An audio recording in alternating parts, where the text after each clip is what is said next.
We certainly like to start that way in front of a sellout crowd, and the Mets had everything going, the offense, the defense. The defense on the infield was spectacular. And, of course, the pitching was also good as Bobby Jones pitched a wonderful ball game, his second in a row for the New York Mets this year. Our umpires tonight, Kerwin Danley has the balls and strikes. The umpires brought to you by NAM, National Arbitration and Mediation, the most timely, cost-effective way to settle your legal disputes. Danley helped out by Ed Montague at first base, Bob Davidson at second, and Mike Witters, the umpire, at third. So the Mets, who have won 4 in a row, get set for Game 2 of this series with Florida. One more. We'll also have that one for you here on Fox Sports Net New York. That's tomorrow night when Masato Yoshii faces Brian Meadows. But Orel Hershiser set to go to work for New York. And the lineup that he'll face is devised by Marlins manager John Boles. Luis Castillo leads off at second. Alex Gonzalez, the shortstop, followed by Mark Kotsay in right, with Derek Lee, the first baseman, in the cleanup spot. Todd Dunwoody is in center. Preston Wilson, the former Met, in left. Kevin Ory is at third base, another ex-Met, George Fabregas, behind the plate, and also a product of the Mets farm system. The starting pitcher for Florida tonight, Jesus Sanchez, who has not been around nearly, Ralph, as long as Mr. Hershiser. Orel has been a great pitcher, an MVP-type pitcher, and certainly acquisition the Mets are hoping will put them over the top. He is an extremely bright young man and articulate, and he knows exactly what he has to do when he pitches. His first start was last Friday night against the Expos in Montreal, a game won by the Expos. Mets have only lost twice through their first 8 games. New York having won their last 4. The Marlins have lost their last 3. Orel Hershiser did not have real good command of that sinker that he's still able to break for strikes. As for a good part of that game Friday, Orel Hershiser uncharacteristically was pitching from behind in the count. Well, he also did not get the support he needed. He is a ground ball pitcher and likes to see the ball on the ground. The Mets have a defensive infield that is outstanding. And the defense for the New York Mets, Ricky Henderson in left field, Allensworth in center field, Bonilla in right, Ventura, Ordonez, Alfonzo, and Olerud with that great defense in the infield, but Todd Pratt doing the catching. Allensworth with 3 starts in center field, and he is a very good defensive ball player, has good speed. And of course, Ricky Henderson also with that good speed. Luis Castillo, first ball hitting, and Hershiser throws him out, 1 man away. That is the 3rd time that Castillo has tried to bunt in this series in 2 games. Twice he was thrown out by Ventura at third base on brilliant plays, and here he decides to try and pull the ball and doesn't get it by the pitcher. He says, that is my game. I have to bunt to get on base, and he does the fake bunt and the half swing and right back to Hershiser. Well, after what Ventura did to him on Monday, it's understandable why Castillo would look in a different direction. Robin Ventura, and you called it, Ralph, 2 Brooks Robinson plays to rob Castillo of bunt base hits, and now it's 0-1 to Gonzalez. There's that sinking fastball, 0-2.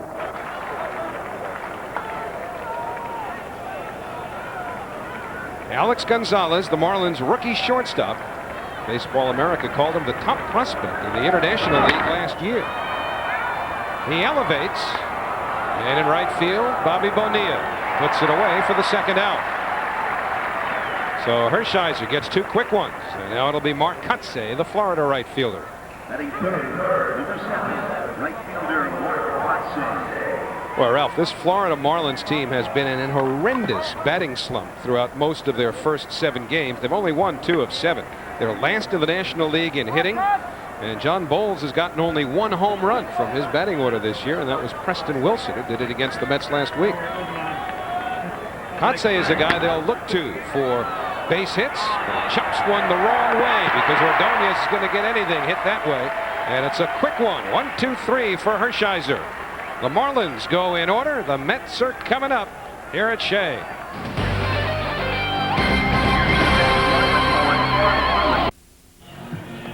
Orel Hershiser made easy work of the Florida Marlins in the top of the first inning. So now the Mets will come up, and Bobby Valentine's lineup for tonight features Ricky Henderson in the cleanup spot, or leadoff spot, pardon me, in left field. You won't move him from that top spot. Alfonzo batting second at second with Olerud at first. Bonilla in the cleanup position tonight. Robin Ventura bats fifth and plays third base. Jermaine Allensworth getting his second start this season in center field.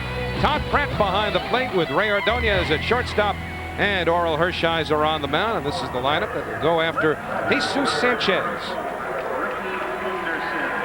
The Mets beat Sanchez last week. Sanchez, lasting 5 innings, gave up 6 hits and 2 runs. One of those runs coming on a home run by Ricky Henderson. Jesus Sanchez, 24 years of age, out of the Dominican Republic.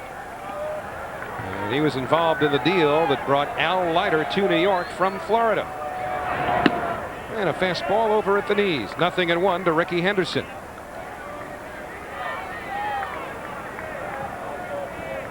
Remember, last week Henderson got on against Sanchez his first time up, and Sanchez picked him off. Ricky thought it was a balk move. He didn't protest too much as far as the umpires were concerned, but afterwards he was pretty convinced that Sanchez, Ralph, I guess, has that similar kind of lefty balk move that Steve Carlton had and Jerry Kuzman picked up.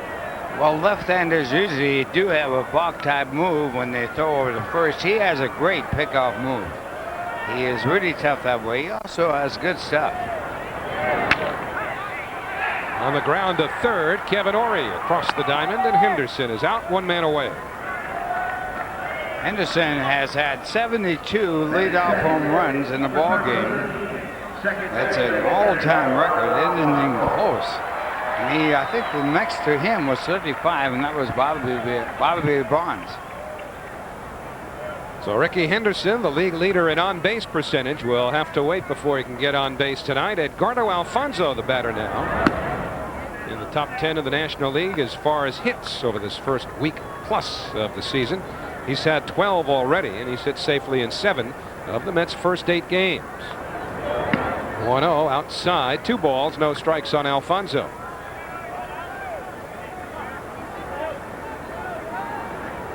Jesus Sanchez has battled his way to the big leagues after twice having undergone elbow surgery.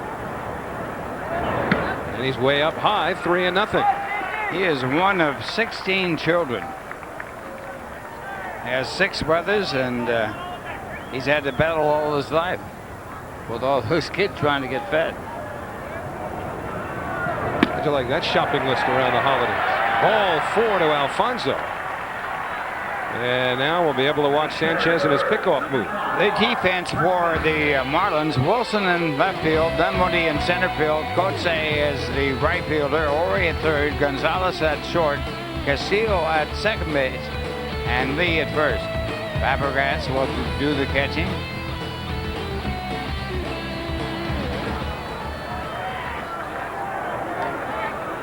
So Alfonzo, not a base stealer necessarily, being held on in front of the runner by the first baseman Derek Lee. And John Olerud, who's had 4 for 5 against Sanchez in the past, takes a strike.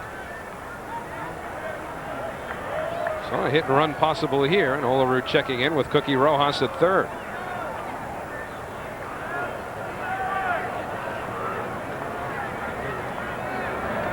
And the 0-1 delivery off the inside corner.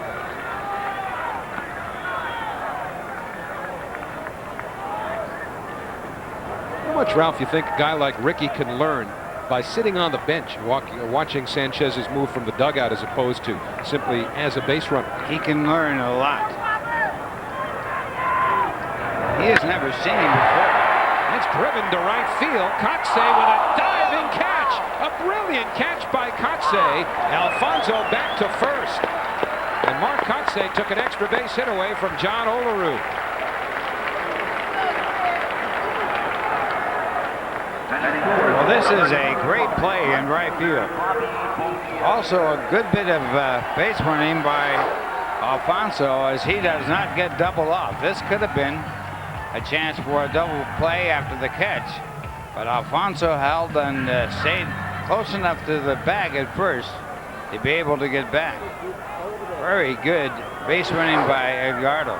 And full extension by Kotze, the right fielder, to keep Alfonzo at first. And now he gets a first-hand look at that pickoff move.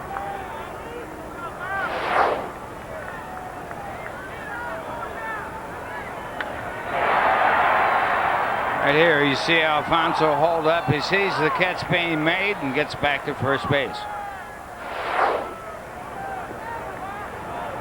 Bobby Bonilla, the batter, he had 3 hits on Monday.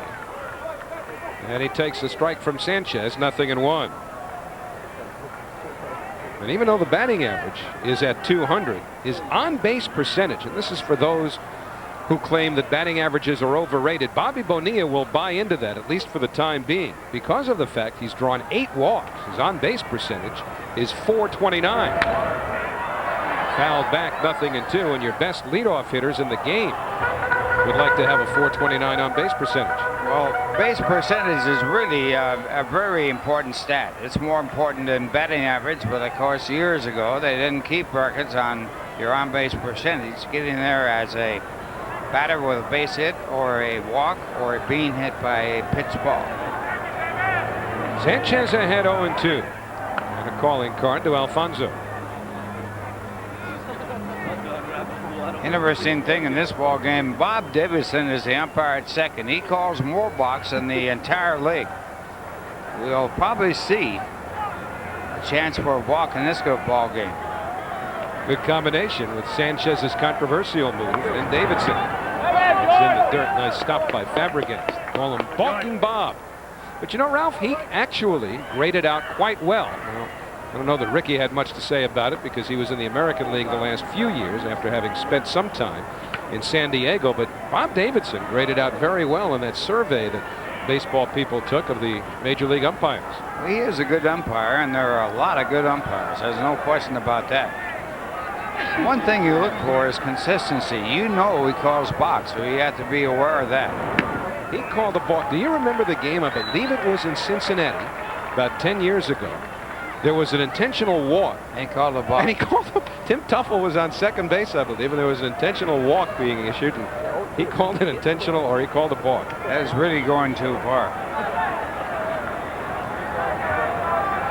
2-2 to Bonilla, switch hitter, batting from the right side against Sanchez. And now it's a full count. So that means Alfonzo will not have to worry about an outfielder making a diving catch here. He'll have an automatic start at first base. Last of the first here at Shea. Mets and Marlins, no score.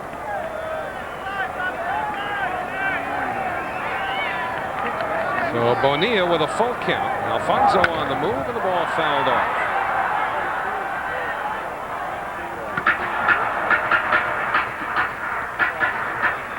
The one thing you have to do when you're running on a 3-2 pitch is make sure the pitcher goes home. You're not really trying to steal the base. You're just trying to be in motion. You can't get picked up in a situation like this. Of course, the first baseman, Derek Lee, is back of the runner. Alfonzo moving, and the pitch is high, ball 4, and another quality at-bat by Bobby Bonilla. It may seem like just another walk, but remember, he was behind in the count 0-2. And Ralph, this is something the Mets have done especially well over this first week. Work the pitcher. It is a very important thing. 1999, 47 walks, 49 strikeouts. Last year, 33 walks and 61 strikeouts. Mets have really changed their operation about getting on base and staying on base. And Henderson a big part of that. Bobby now has reached base 5 straight times. 3 hits and 2 walks. And Robin Ventura, off of a big day against the Marlins on Monday, takes a strike. Did it with his glove. He did it with his bat.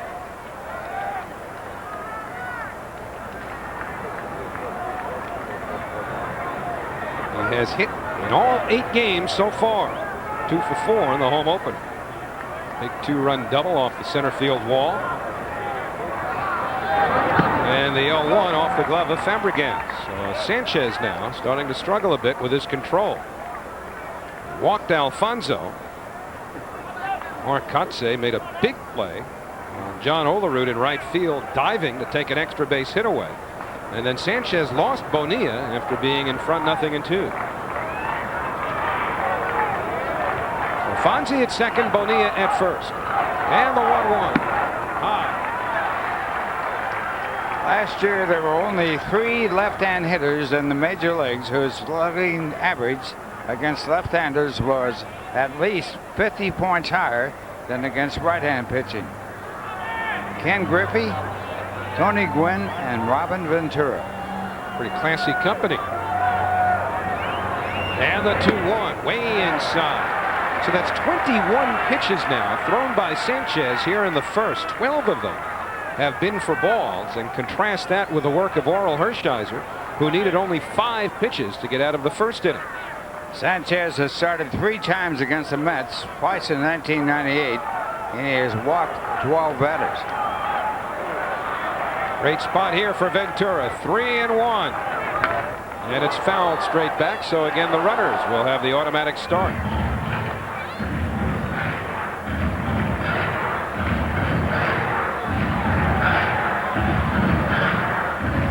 Sanchez, a distance runner back in the Dominican Republic. Runs those 10K races. He's actually talking about entering the New York City Marathon this year. He's had close to a marathon of a first inning. So again, free start for the runners. There they go. And it's driven to left center field. Dunwoody on his horse, going back. And Atherwally makes the catch.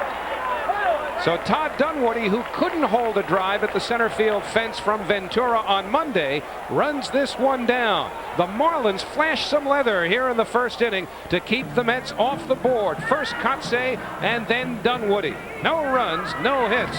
2 walks, 2 left. Scoreless, end of 1.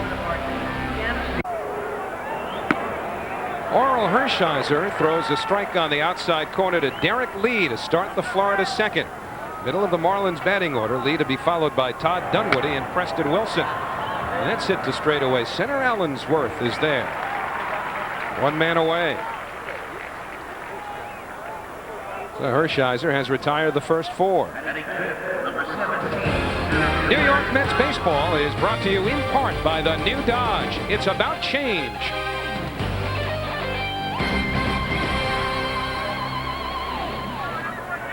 And the skies will change, at least in terms of the amount of light, but here we are at 7:30 and still a nice amount of daylight. And Dunwoody hits the first pitch right at Alfonzo. They had Alfonzo playing in the hole with that left-hand batter, and he hit it right to him. 3 of the first 5 batters for the Marlins have hit the first pitch. That's got to be happiness for Hershiser. How much of that, Ralph, you think has to do with respect for Hershiser, because traditionally he's always around the strike zone as opposed to being overly aggressive? I think the reputation precedes him. They know he's a good pitcher, knows how to pitch. And he certainly is the type of pitcher that you're not going to gain much by trying to get a good pitch to hit. He didn't throw that many. Preston Wilson takes ball 1.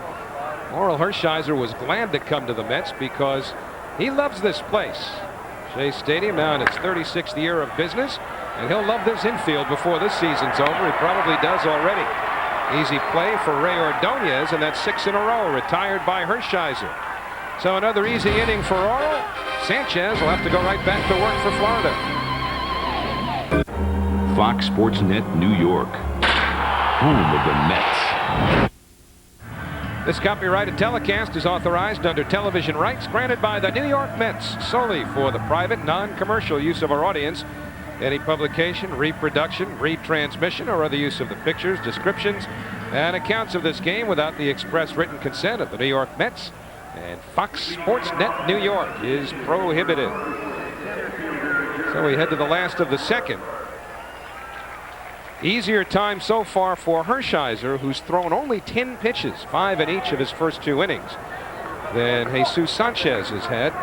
He needed 22 to get out of the first inning. Now he'll go to work against Jermaine Allensworth, Todd Pratt, and Ray Ordonez here in the second.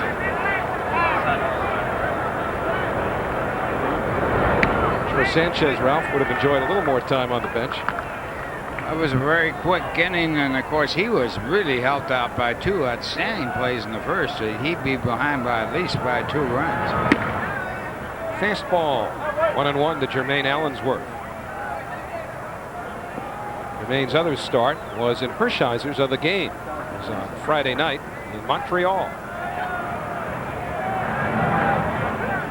Actually, I'm sorry. Hershiser pitched Thursday, not Friday. He pitched the first game of the Montreal series. Sato Yoshii pitched Friday, and Yoshii will go tomorrow night. 2-1 here to Allensworth. Side, ball 3.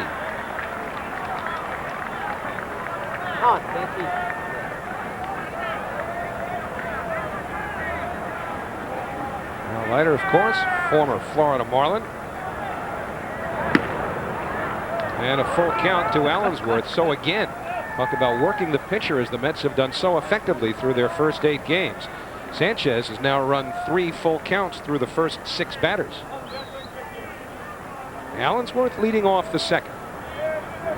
And the payoff pitch upstairs. So that's 3 walks now issued by Sanchez. And Mike Piazza is doing some underwater work. Piazza getting that knee ready to go. Thinks he'll be all set when he comes off the disabled list in about 10 days. About to take BP. I think he says he'll be ready to go there tomorrow. And he's been doing some flexing underwater. And Todd Pratt has been more than capable as his replacement. Pratt now has hit in 4 straight games. After that opening day game, the Mets' entire team was underwater in their clubhouse. The water line broke and the clubhouse was wet. Boy, was it ever. Bobby Valentine, though, singled equipment manager and clubhouse manager Charlie Samuels out for praise for getting it back in shape. Locker room actually looked pretty good before the game. Ricky Wilson reminding Allensworth of Sanchez's move there, too. That last one was close, and this one was pretty close, too.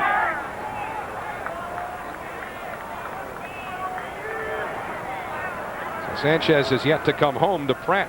3 walks now issued by the Marlins starter. I have never really understood the advantage of a first baseman playing off the bag with a runner at first who can run.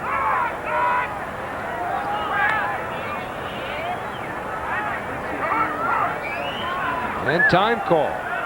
Basically, the first baseman wants to get as much away or get as far away from the bag as he can when the ball comes to the plate.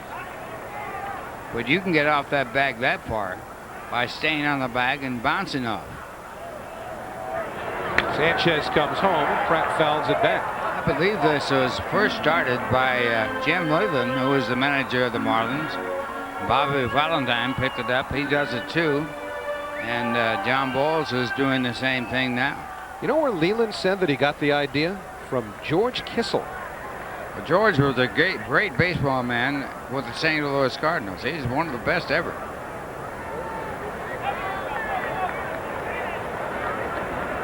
Nothing in 1 to Pratt. Allensworth at first. Nobody out here in the second. Low 1-1. But to me, it's very tough for the pitcher to throw over to first base when he doesn't have a target there. Target, the first baseman, is moving toward the bag as the ball comes. Becomes a timing mechanism. Really is a tough timing thing, and it goes awry many times. It's quite a cat and mouse game with the runner. In this case, Allensworth alongside the first baseman, and Pratt with a rip into the left field corner. Allensworth on his way to third. Cookie Rojas waving him in. Here's the relay throw to the plate. It's dropped by Castillo. He can't make a throw. Double and a run batted in for Todd Pratt. The Mets are leading by a score of 1-0. Pratt filling in for Mike Piazza. Won a ball game for the Mets in Montreal in the 11th inning with a single that drove in the winning run. And right here it puts the Mets on top with a base hit. And the Mets lead 1-0. Well, Bobby singled Pratt out for praise earlier tonight, and now Pratt doubled to reward him. Gets a good fastball here and rips it down the left field line, no doubt about that. A 2-base hit and a run scored, and a good base running by Allensworth, scoring from first base. So So now it's Ray Ordonez and Sanchez way outside. Cookie Rojas was sending Allensworth around all the way. Castillo was poised to make a relay throw, but he dropped the ball. Or else there might have been a play at the plate. But Cookie has been extremely aggressive over these first 8, now into his 9th game, and it's paid off several times. 1-0 New York here in the 2nd. Pratt, the runner at 2nd.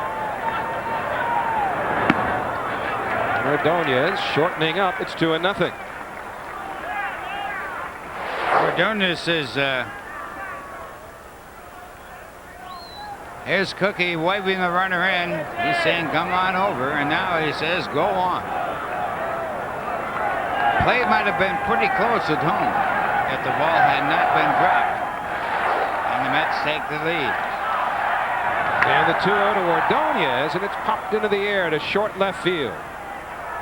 Preston Wilson makes the catch, 1 away. That's the one thing that you don't want to see Ordonez do, put the ball in the air. He has worked hard to keep the ball on the ground. He was even thinking about moving the runner over to third on a bunt attempt. But here he pulls the ball to left, does not get the runner over. And that'll bring up the pitcher, Orel Hershiser, who was an outstanding hitter as a pitcher. You know what, Ralph? Bobby Bonilla has done lots of this stuff lately. Taking players under his wing. I don't know if he's talking to him specifically about Sanchez or about driving the ball. I think he was talking to him about not hitting the ball to left field. Don't do what you just did. Yeah, that's the one thing he didn't want to do. He has to try and make that ball go to the right side. He was walking around over the weekend in Montreal, Bonilla was, talking to several of the players about how they'll get through Mike Piazza's absence. And boy, Todd Pratt has certainly enabled them to do that so far. And also, one thing they have to keep in mind, Hershiser is a good hitting pitcher. He's not a give-up when he goes to the plate. So if he had moved the runner over to third, a lot of things could have happened. Trying to force the Marlins to pull that infield up. Make it easier for Hershiser, who shows bunt. It takes a strike. It's 2-1.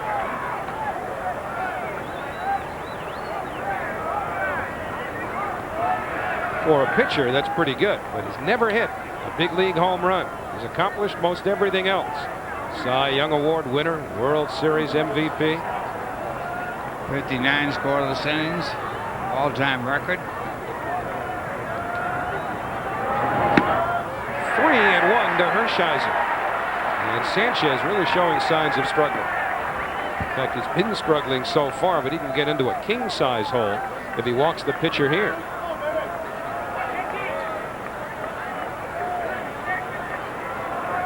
John Boles, by the way, lost his opening day pitcher, Alex Fernandez. Remember, Fernandez had that rotator cuff surgery. He's back on the DL, but it's more as a precaution. Full count now to Hershiser. Fernandez missed all of last year, but he's got some inflammation in the rotator cuff now. And, you know, with some cold weather here and in Philadelphia, where the Marlins go next, they're going to be very conservative. They gave him a cortisone injection, and he'll start throwing off a mound again in about 7 or 8 days. And the payoff pitch in the air to short right. Kotze's got it. 2 men away.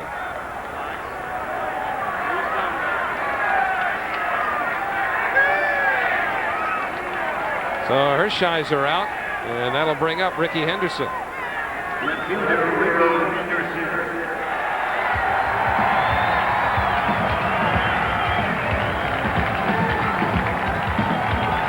When the manager comes over and talks to you, you take it to heart. And Ray Ordonez, no doubt, still lamenting getting the ball in the air for the first out of this inning. Now Ricky bats with 2 men away, and Pratt at second.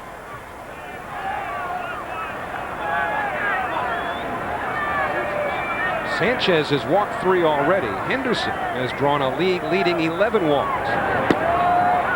Did he go around? No. His first base umpire, Ed Montague.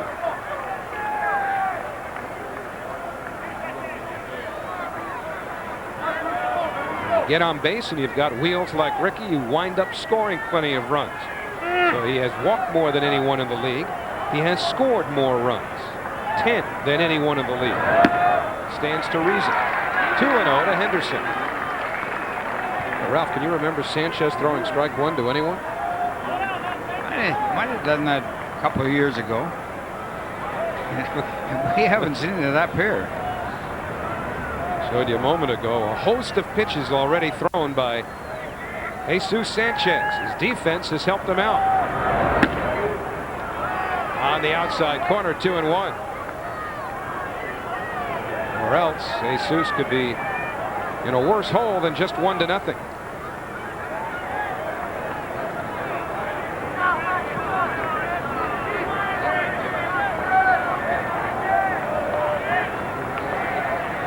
Rat takes his lead. Outside, 3-1. Well, Henderson is the type of batter that gets a lot of pitches. He leads the league in pitches thrown to him at the plate. And he is that type of hitter. Now he's in a very good hitting spot right here. Looking fastball. If he gets the fastball, he could take it downtown.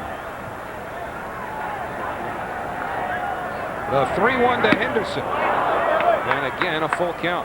Well, he got the fastball. It happened to be a tough pitch to hit. And he swung right through the pitch. Ball out over the plate.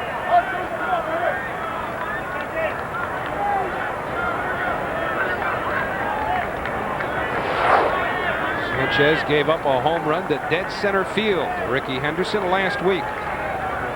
Now it's 3-2 with 2 out. Rat leads from second. And the payoff pitch. All the way. Henderson hanging in.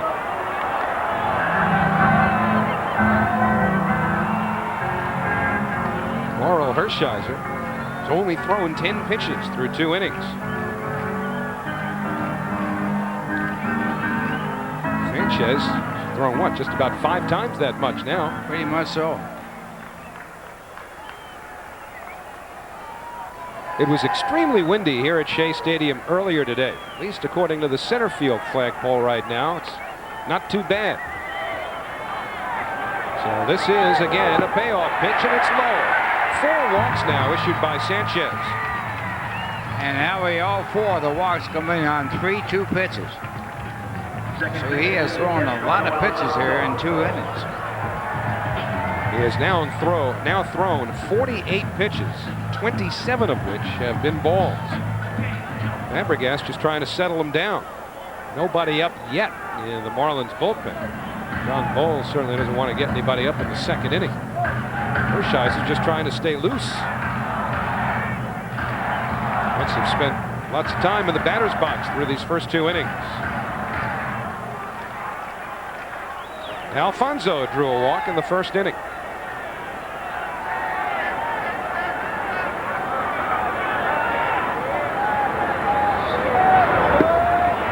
And again, ball 1.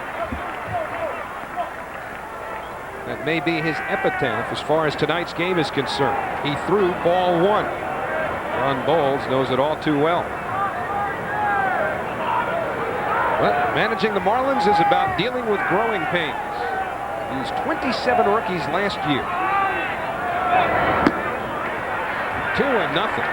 Only 5 Marlins who made the opening day roster this year are rookies. But that stands to reason. They used just about the whole system last year. When you think of the players that they traded away from the World Championship Club 2 years ago, it's amazing. Kevin Brown would be one. Jose Salou. Olerud. Ray Council of course, scored a World Series winning run against the Cleveland Indians on an Edgar Renteria hit. Game 7. Renteria now, St. Louis Cardinal. And it's 3-0 to Alfonzo. He's a pitch away from loading the bases with Olerud on deck. Now it's 3-1.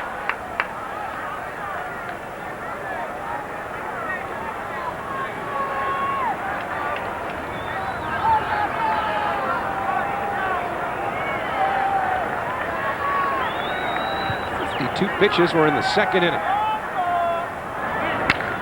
That's driven to center. Dunwoody on his horse again. And this time it's beyond his reach. It'll cost the Mets a run because it hops over the wall. So it's a ground rule double, meaning Henderson will have to go back to 3rd. But It's an RBI double for Edgardo Alfonzo, and the Mets have a 2-0 lead. Well, Alfonso took the 3-0 pitch, and it was called a strike. It was a tough pitch to hit. And Sanchez came back with this fastball, and Alfonso hits it hard. The center fielder, Dunwoody, misjudged this ball. But I don't think he could have caught it if he had not. He thinks he can catch this thing, and it's hit harder than he figured.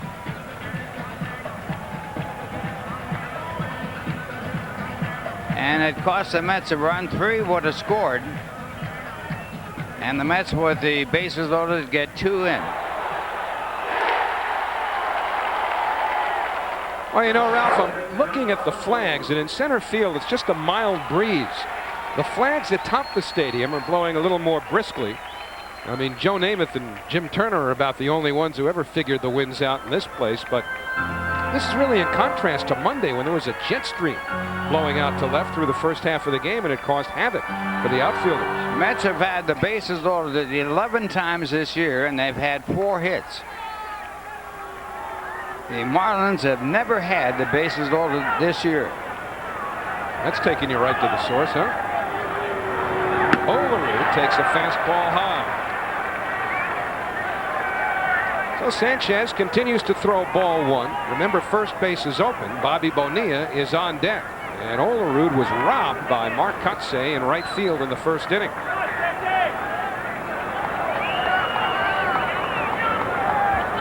Runners lead from second and third. And that's a strike, 1-1 to John Olerud.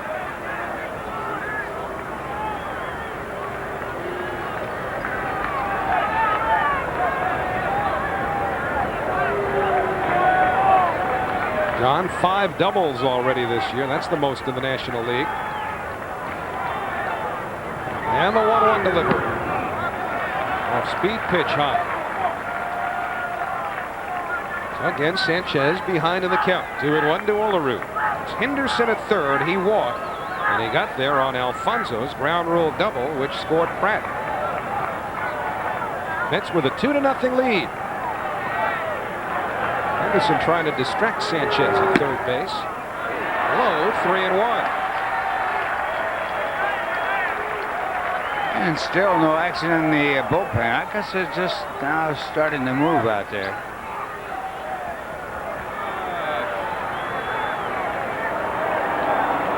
Now they're just going to put them on all together. So on a 3-1 pitch, they make it an intentional walk to Olerud. Here we are in the second inning. The 5th Met to draw a free pass. First one of the intentional variety. And now Bobby Bonilla with the bases juiced.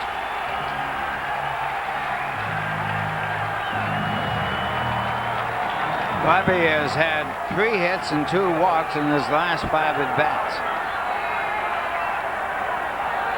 So he's hit 8 grand salamis. Sanchez working from the stretch, and again he throws ball 1.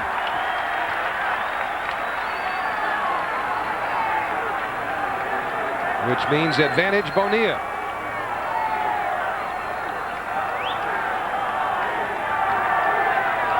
He's got to throw a strike. The bases are loaded. There are 2 out, and he's behind the batter 1-0. Bonilla had a good rip, but fouled it back. 1 ball, 1 strike.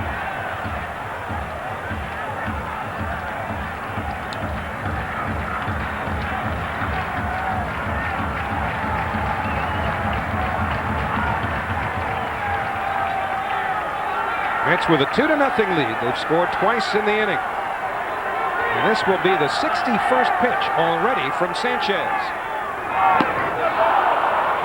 1 ball, 2 strikes. Bonilla officially has had 4 hits and 20 at-bats. 1 for 6 as a right-hand batter.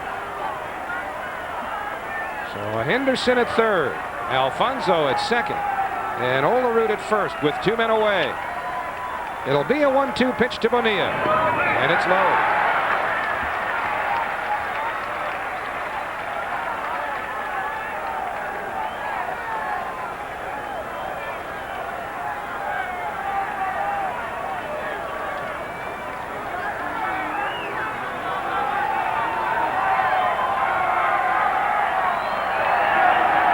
Bonilla ready. Here's the 2-2. So the breaking ball misses, and now the carousel will be in motion. 3 balls, 2 strikes, 2 outs. Ralph, you have to figure if he doesn't get Bonilla here, it'll probably be the last pitch that he throws. Could be, and he went with a curveball on the 2-2 count. A real gamble there, and he didn't get it in the strike zone. So they're standing at Shea. Bonilla lays off. Sanchez has walked in a run. 3-0 New York. The 6th walk issued by Jesus Sanchez. And remember, this is the 2nd inning. So Bonilla picks up his 2nd run batted in of the year, and Ricky Henderson, who drew the walk, scores another run, upping his league leading total to 11. And for the time being, John's going to stay with Jesus Sanchez because a left-hand batter, Robin Ventura, is coming up. Ventura robbed of an extra base hit his last time up, his first time in this game. First ball hitting, hit hard, but Lee will take it to the bag. So the Mets bat around. They send 9 men to the plate. 3 of them score. There were 2 hits, both doubles. And the Mets leave the bases loaded. 3-0 New York. Well, when Jesus Sanchez took the mound to start the last of the 2nd, there was a lot more daylight than you just saw. And that's what happens when you wind up throwing 65 pitches in just 2 innings. In some ways, Ralph, he's fortunate it's only 3-0. Hershiser starts Kevin Ory off, breaking ball downstairs, 1-0. 3 really good plays behind him to get him out of the worst situation. That ball that was hit by Ventura handled well at first base by the first baseman, Lee. 2-1 now to Ory. And do you need to wonder about Orel Hershiser, and will he need a little extra time to loosen up again after a long inning on the bench? Remember, he threw 5 pitches in each of the first 2 innings. He's already thrown 4 in this at-bat to Kevin Ory. 3 balls, 1 strike. Ory to be followed by George Fabregas and the pitcher Jesus Sanchez. And now it's Hershiser who's run a full count.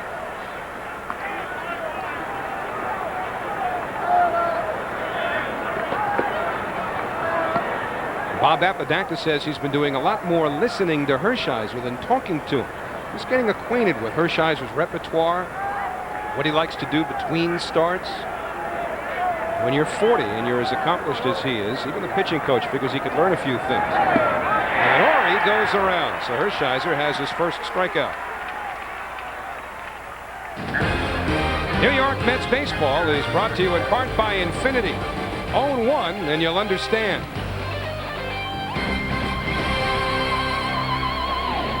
Let's put it this way, Ralph. If there were a hitting coach with the Pittsburgh Pirates in the midst of your 7 straight seasons leading the National League in home runs, would he have had a whole lot to tell you? Well, they can help you when you get into trouble, and they certainly are observant and check out what you might be doing differently in certain situations. The Pirates had a great hitting coach, George Sisler, one of the great hitters of all time when I was there, and ironically, he never did talk to me about hitting.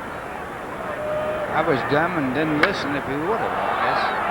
Fabregas lifts it in the air to right field. Bonilla's there, and that's the 2nd out.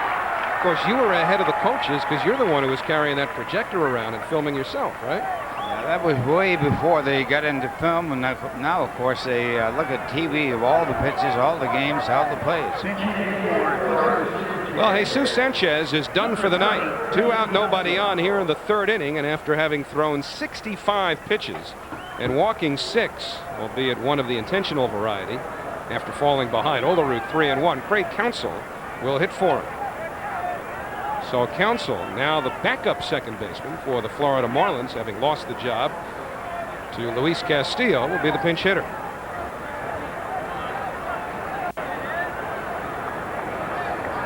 Sanchez maybe trying to figure out what hit him. Again, Hershiser induces a ground ball, and Orel has retired the Marlins in order in each of the first 3 innings. So at the end of 2.5, Sanchez can now put it in the past tense. 3-0 New York.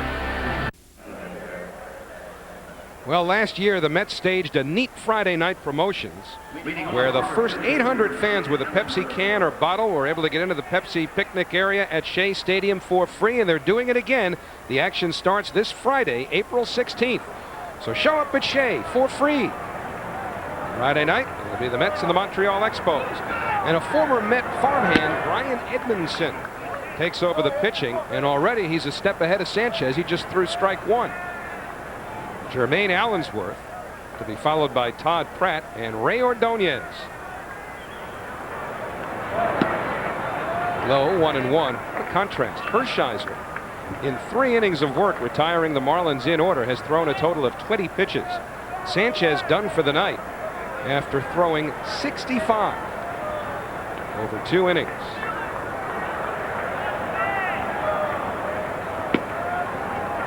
Just missed. 2-1.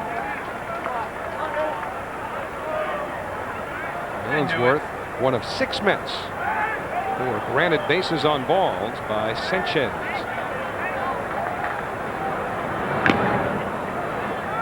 Off the hands, it's 2-2. Brian Edmondson originally was drafted by the Detroit Tigers. Then the Mets claimed him off waivers. That was in 1995.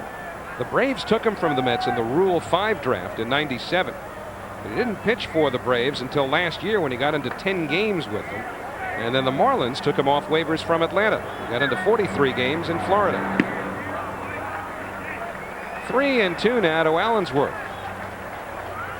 That's basically been the routine tonight, Ralph. 3 balls, 2 strikes by a Florida pitcher. 5-3-2 counts by Sanchez, and now another by Edmondson. Allensworth stays alive.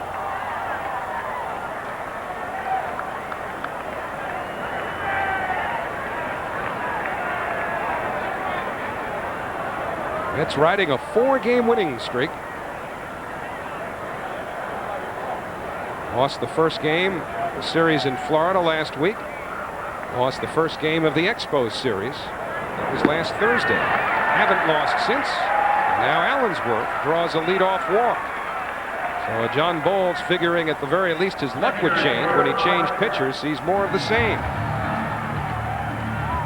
We talked early in the game, Ralph, about the Mets working the pitchers better than they have in years, but they're getting some help tonight. Todd Pratt has cashed in. One of the 2 hits for the Mets so far, a Pratt double down the left field line. Well, when you're wild like this and pitching behind the batter, base hits are going to be hard because they're getting fastballs. Allensworth running. Pratt loops one the other way. Kotsay got a good jump. They may get a double play.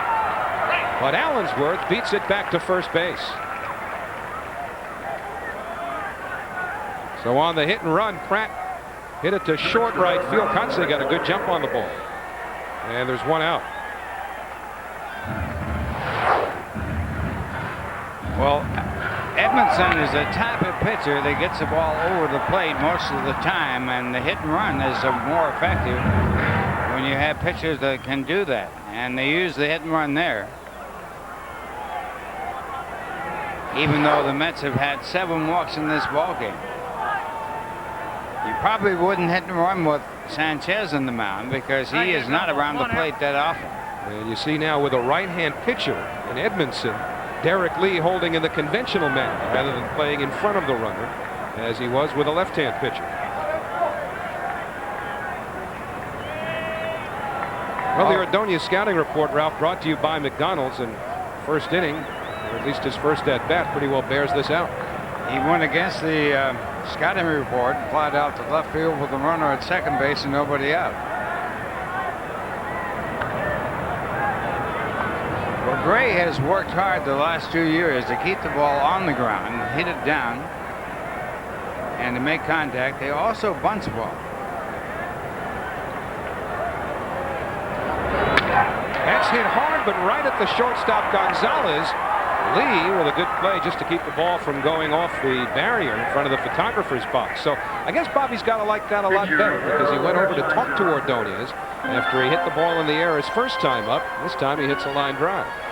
Ball was caught in the air, so no chance for the double play unless they complete the double play by doubling the runner off first. They came close, but a bad throw by Gonzalez. Orel Hershiser takes a strike on the outside corner. Would you say that at bat was more an example of what we showed you on the scouting report, of his taking what the pitcher gives him? Yes, it was. Lee has worked hard at that, and he's improving. Hershiser behind now, 0-2.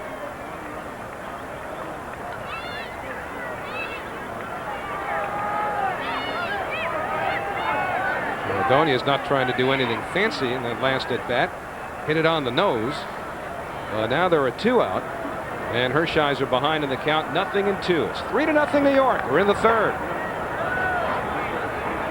Allensworth measures his lead, and the breaking ball just missed.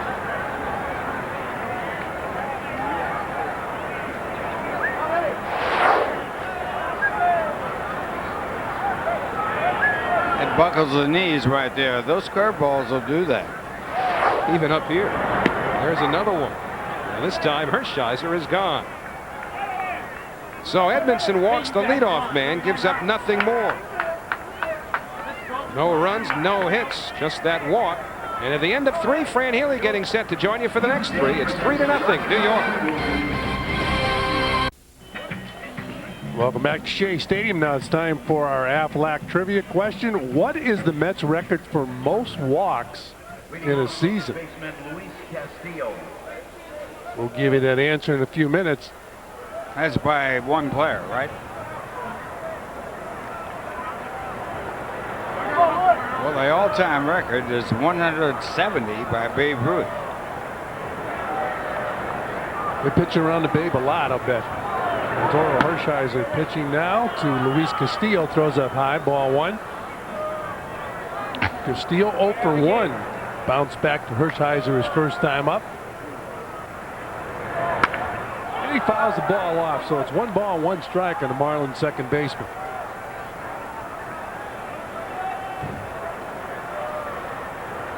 The Mets really shorten up in the infield to guard against the possibility of an infield hit by Castillo or a bunt. And they play very shallow in the outfield. Here's a 1-1 pitch inside. 2 balls and 1 strike.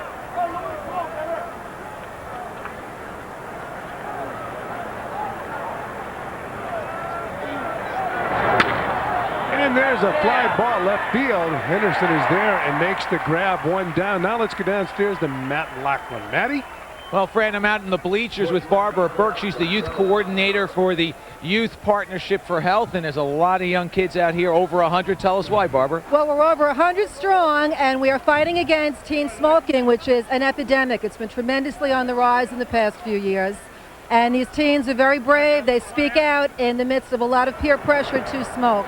And if people want information on how they can help and maybe get involved, is there a number they can call? Well, we are affiliated with the Queens American Lung Association of Queens, and the number is 800-263-5656. All right, Barbara, it's a great cause. We also have a 718 number that you can call in addition to the 800. 718-263-5656 is the number to call. Barbara, again, thank you very much. Thank you. All right, fellas, upstairs to you. Nice job with that number, Matty. As Alex Gonzalez swings through that sinker. 1 ball and 2 strikes. 1 man out. We're in the top of the 4th inning.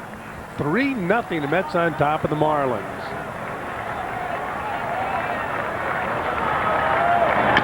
Another sinker from Hershiser. It's still 1 ball and 2 strikes. 1990, Hershiser had arm surgery. A lot of people felt it would ruin his career, but he came back strong. He was 99-65 before the operation, and after 91-69.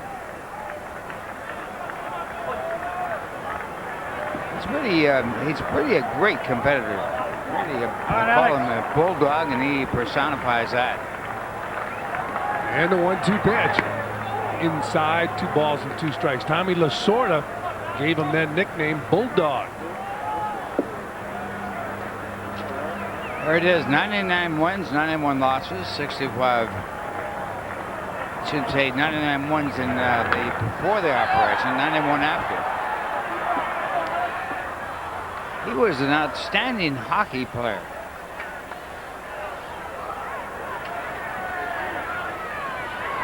So the balance is fairly close. He was on his way to being in the Hall of Fame before that arm rotator cuff operation. And a 2-2 pitch. Bounced up to Ordonez to Olerud. 2 down. Well, during tomorrow night's Mets-Marlins game, Fox Sports Net New York will celebrate Charity Week to benefit the Garden's Cheering for Children Foundation. Live coverage begins at 6:30 with Geico Mets on deck. So tune in for exciting Mets baseball and your chance to help a good cause. Unique gifts will be awarded to contributors who make donations at certain pre-designated dollar amounts. That's tomorrow night right here on Fox Sports Net New York.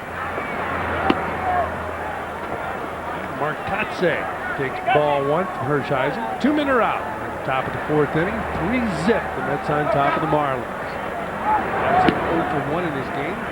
Takes a strike, so it's 1 ball and 1 strike. In his first at bat, he grounded to short. Second game of this 3-game series between the Marlins and the Mets. Final game will be tomorrow night. Marcotte takes ball 2. 2 balls and 1 strike on the Marlin right fielder.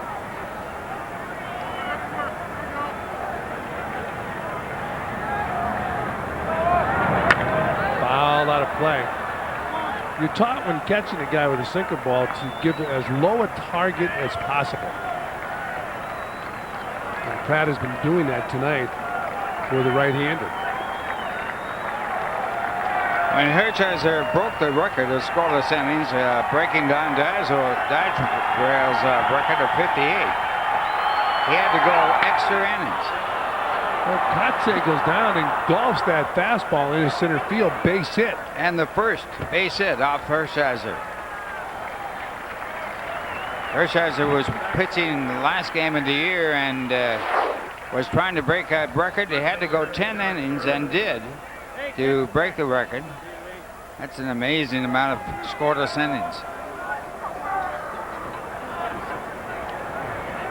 Kotze going down and golfing that ball into center field. He has a good swing. He was the top college player when he was playing amateur ball. Good prospect. He's on first base. The batter, Derek Lee, lined out his first time up, and he gets jammed and fouls the ball out of play. So it's 1-1 on the Marlin first baseman, Derek Lee. The Marlins have been struggling as a team with the bat. And here's the in-game box score. 1 hit so far. Marcotte just picked it up, a line drive base hit into center field. Their team batting average is .224 for the year, the second worst batting average in the major leagues, and the worst in the national. And they have only 1 home run, that by Preston Wilson. And a 1-2 pitch. Lee gets under it. It's a towering fly ball to right field. This should do it for the Marlins here in the 4th inning. They strand a runner. They fail to score. We play 3.5 here at Shea Stadium in Flushing, New York, and it's 3-zip New York.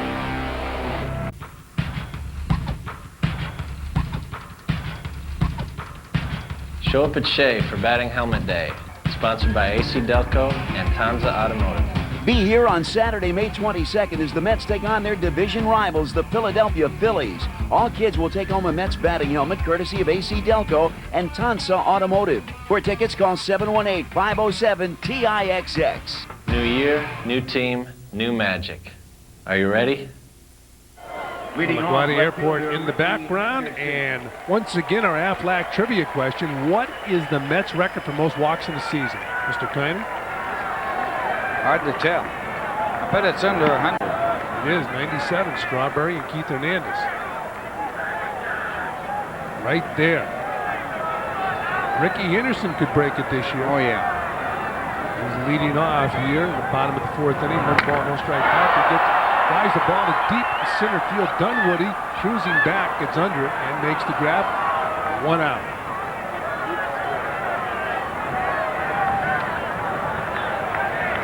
So Henderson out, heading back to the Met dugout. With 1 man gone here in the 4th inning, the batter will be Edgardo Alfonzo. Seems like just yesterday when the Mets signed Alfonzo, very young age, they said he played much older than his age in Venezuela. He takes the breaking ball up high, 1-0 on Alfonzo.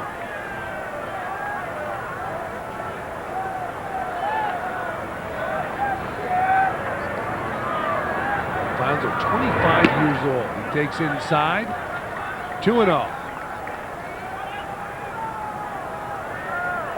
Might be the most disciplined hitter the Mets have, although you could put Olerud in that category. Oh, yes.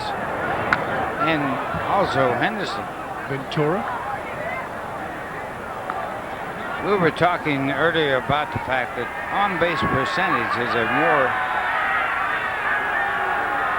better indicator of what you do at the plate than batting average is.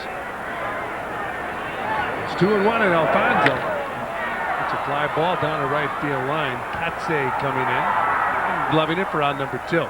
But talking about offensive stats, I feel that the most important offensive stat of any player is the RBI. And more important than just the RBI, the important RBI. Of course, they tried to do that with the stat of game-winning runs batted in. I think RBIs after the 7th inning are really important. And take a look at that in-game box score once again. Bonilla walked twice in this ball. Olerud, the batter, fouls it off. He lined to right field. Katse taking an extra base hit away from him with an outstanding catch in the 1st inning. And then he picked up an intentional pass in the 2nd. What a play by the right fielder on John Olerud back in the 1st inning. Now, excuse me, Fran, I was going to say the most runs batted in one season is 190. And that record might never be broken. Hack Wilson in 1930 with the Cubs. Fouled off. 1-2 on Olerud. And John right here loses a base hit and a run batted in on this play by Katse. He makes a great catch here. Something you couldn't do with the old gloves, you can do today. One of the reasons why batting averages are down, those gloves. It's an interesting topic. We'll get back to that. But first, we're going to step away. The Mets have a 3-0 lead. Hershiser's in command, and we'll be back. Dunwoody bounces back to Hershiser. Scored 1-3, 1 down as we start the 5th inning. And New York Mets baseball is brought to you in part by Propecia. Talk to your doctor today.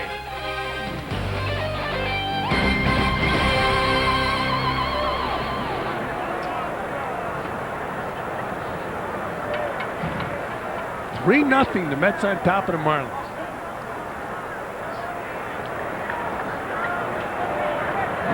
Preston Wilson steps in and bunts the ball down at third baseline. Ventura unable to come up with it cleanly, and Preston Wilson with a bunt base hit. Well, this is really a do or die play for Ventura at third. It's a perfect bunt. And even if he had fielded the ball and got it off, I don't think he could have got Wilson. Wilson, the only batter on the Marlins that has a home run. Good try. Caught Ventura by surprise, but the Marlins have a runner on first with 1 out. The batter will be Kevin Ory. And their second base hit in the game. Mets have 2 hits. The Marlins with 2, but the Mets have 3 runs. As Kevin Ory, who has some pop, takes inside, ball 1. Ory with only 2 RBIs here early in '99. He was signed by the Cubs and got off to a good start. It was going to be a real star, and then went down in the batting department and was moved over to Florida. Once he started to struggle, the Cubs made a move. They were down on Ori because he was up over 700 times and only hit 16 home runs as he takes inside 3 balls and no strikes. That's funny. Some guys can come into the major leagues. They hit about 280, driving about 70 runs, hit about 7 home runs, and they stay. Hershiser hits Ori, and the Marlins all of a sudden have runners on first and second with 1 man out. And the batter will be the catcher, George Fabregas. Well, that was really a mistake by Hershiser because he didn't want to hit the batter. Now he's got the time run at the plate with 1 out. This pitch got away. Orel will pitch you inside, but not in this case.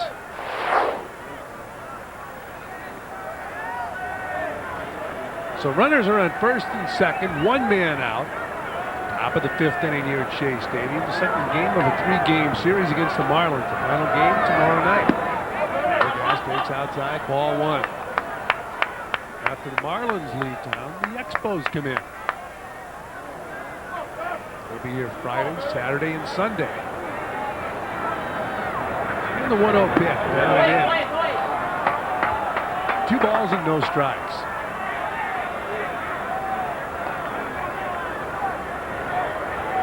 Sports Net New York.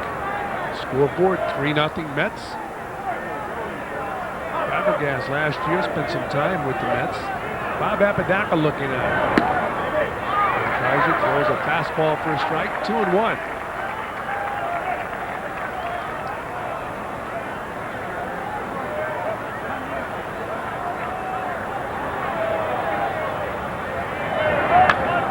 Fabregas pulls it foul.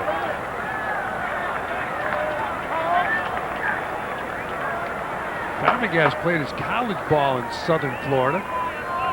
Was a good college player.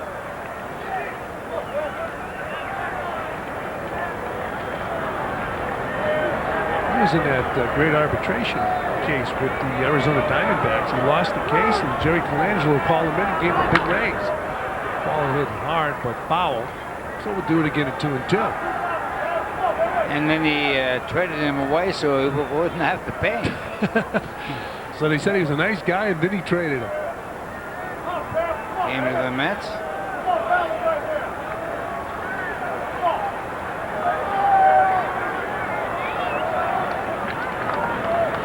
So he's got a 2-ball and 2-strike count. With the sinker down low, 3-2 on Fabregas. He's batting .167.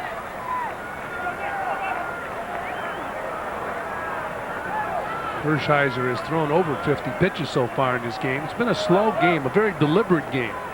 This is a big pitch for Orel right here. Up high, ball 4, so he loses them. And the Marlins now have the bases loaded with 1 man out. Well, a bunt, hit batter, and a walk. And the bases are loaded with 1 out. And Apodaca going to the mound to talk to the veteran Hershiser. Hitting for Brian Edmondson, number 46, Bruce Aven. So Bruce Aven will hit for the pitcher here in the 5th inning. Apodaca talking to Hershiser, trying to calm him down. Ideal situation for Hershiser because they need a ground ball. He's a sinker ball pitcher.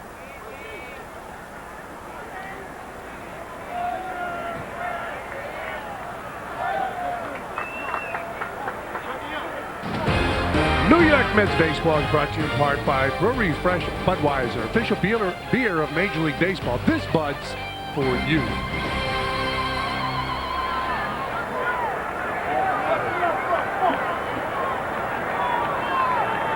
Wilson on third. Aven swings and misses. Strike 1. You saw Wilson, Ori, and Fabregas. This is the first time this year that the Marlins have had the bases loaded at any time in a ball game. It's an incredible stat. Here's the 0-1 pitch. Outside. 1 ball and 1 strike.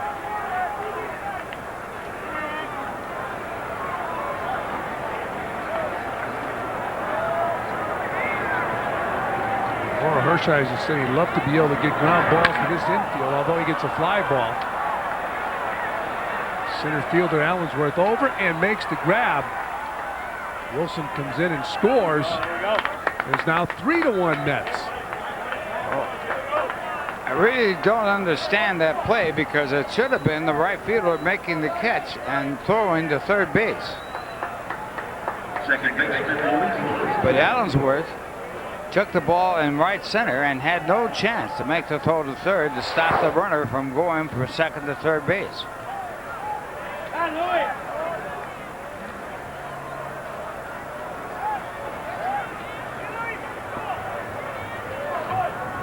Bobby coming over. He had the better angle on the throw by far.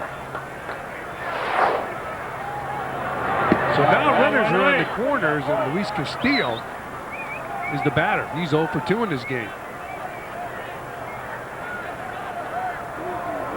Castillo, one of the young Latin infielders in the major leagues, only 23 years old.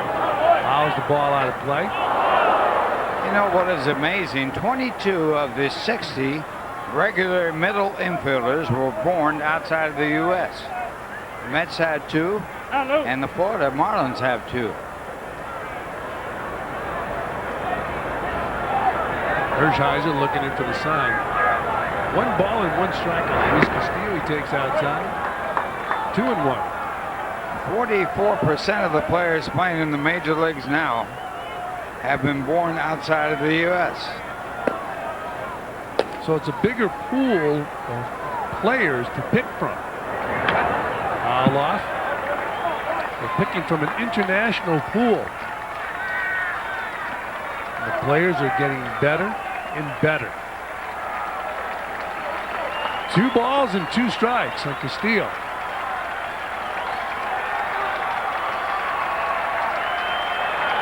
Runners on first and third. Ori and Fabregas. Here's a 2-2 pitch. Ground ball is short. This should do it, and it does. The Marlins strand 2, but here in the 5th inning, they pick up 1. We played 4.5 here at Shea, and it's 3-1 Mets. Between innings, as we will wait for commercial break, Bob Apodaca talking mechanics with Orel Hershiser. I remember when they would ask a catcher, you know, what am I doing wrong? Mechanically, a catcher is going to be hard-pressed to come up with a solution to a mechanical problem for a pitcher because he's more concerned with calling the game, keeping everything in front of him. And that's why it's so important to have a very progressive and educated instructor like Bob Apodaca. And Bobby Bonilla steps in to lead it off for the Mets here in the 5th inning. Speaking about educated and good pitchers, it's great to see Tom Seaver throwing out that first ball opening day as Bonilla takes a strike. He looked like he could still throw. He lost a little bit of his fastball. We don't want to tell him that. About 50 miles an hour. Here's the 0-1 pitch to Bonilla. Swung on and missed. No balls and 2 strikes. Bonilla has walked twice in this ball game. He'll be followed by Robin Ventura and then Jermaine Allensworth. And the 0-2 pitch. Leaky to third base. Ori to Lee. 1 down.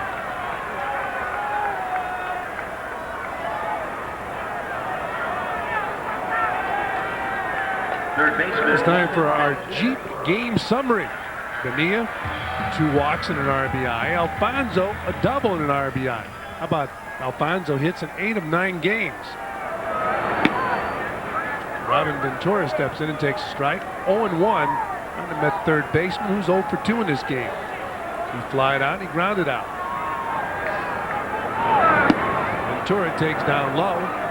1 ball and 1 strike. Ventura, 31 years old. He's had a solid career with the Chicago White Sox. Down low. Rafael Medina, 2-1. Well, the White Sox, I thought, had a pretty good ball club until they decided to unload a lot of players. Down low, 3-1. Frank Thomas still a member of that White Sox club. Of course, the rumors he was going to be traded as Ventura fouls the ball back. Ventura, coming out of high school, was not drafted by a professional team. He had one college scholarship offer. He said he was lucky to get that. Oklahoma State, and what a career he had there. Swings and misses. 2 down. He was really a great college player. 58-game hitting streak. Got to meet Joe DiMaggio, and of course Joe with the all-time major league hitting streak of 56 consecutive games. Joe hit in 61 games in the Pacific Coast League. And a batter now, Jermaine Allensworth. He walked both times up. 3-1, the Mets on top of the Marlins. There's a strike.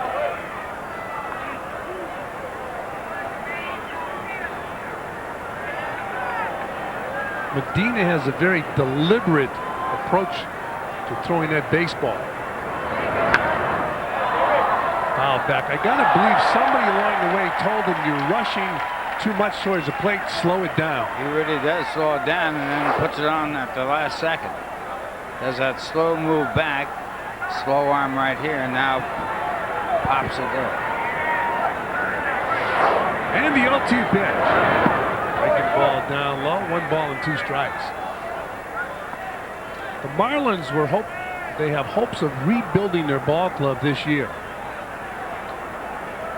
John Boles, the manager, has his work cut out for him. They have some pretty good talent on the team. Bobby Bonilla said it's a shame they don't have some veterans that can help the young players. Allensworth pops the ball up in the infield. Gonzalez takes charge and makes the grab for out number 3. So the Mets go quietly here in the bottom of the 5th inning. We played 5 here at Shea Stadium, and it's 3-1 New York.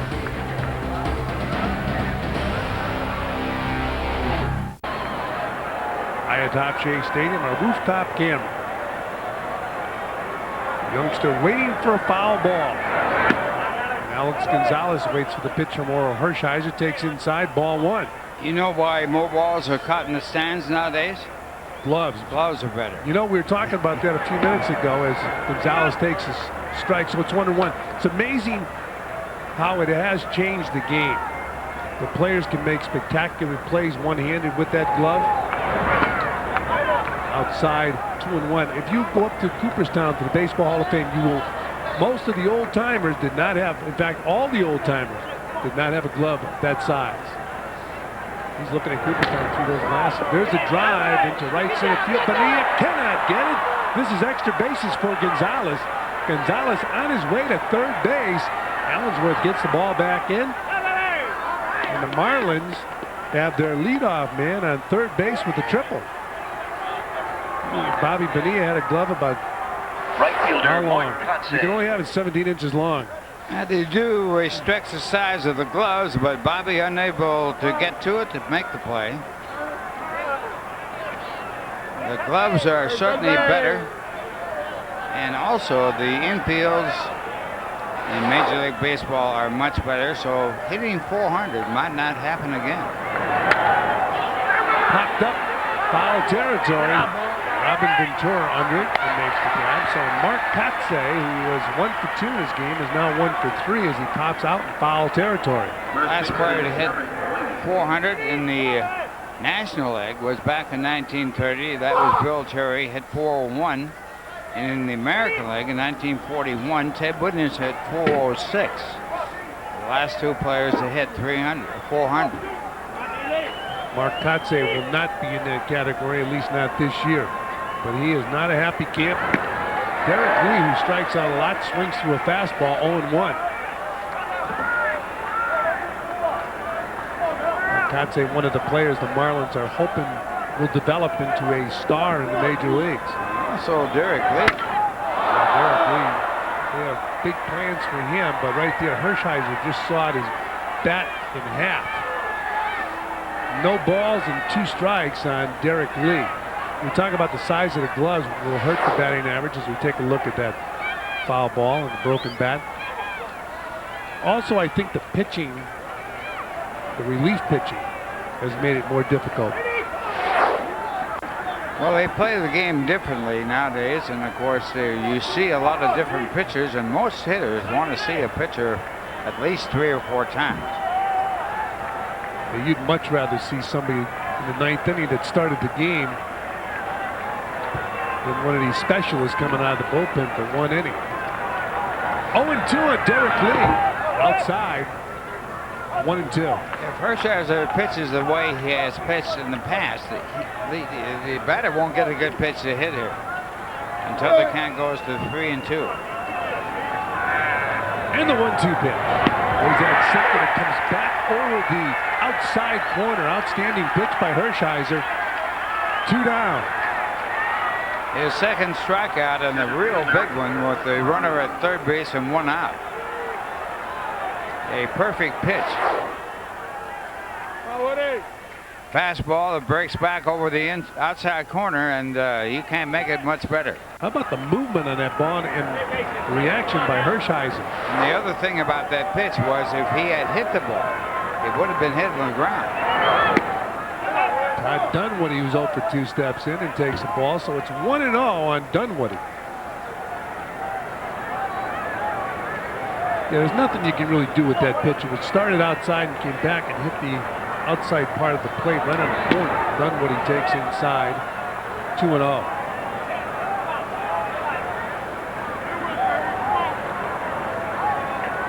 That's playing Dunwoody. They're shading him to pull a little bit in the infield, straight up in the outfield. And a 2-0 pitch on the corner. Nothing you can do with that pitch, Ralph. Well, it's a great pitch at 2-0. But great pitchers make those types of pitches when they have runners at third and nobody out or 1 out. Outside, 3-1. Pretty much most of your successful major league pitchers don't throw too many balls over the heart of the plate. They're usually on the corners, or the balls are running off the corner. If they miss off the strike zone. There's a hitter's count, 3-1 on Todd Dunwoody. Ball 4. So the Marlins have runners on first and third now with 2 men out. The Mets have a 2-run lead. And the batter will be Mookie's son, Preston Wilson. Mookie got the first hit of the game, a bunt base hit back in the 5th. And now the Mets have their infield back with 2 men out. Bob Apodaca walking out. Double switch. Oh, Brian McRae's going to the outfield.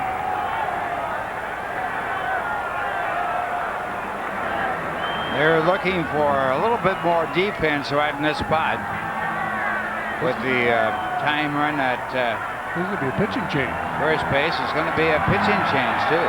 So Turk Window coming in to relieve Orel Hershiser here in the top of the 6th inning.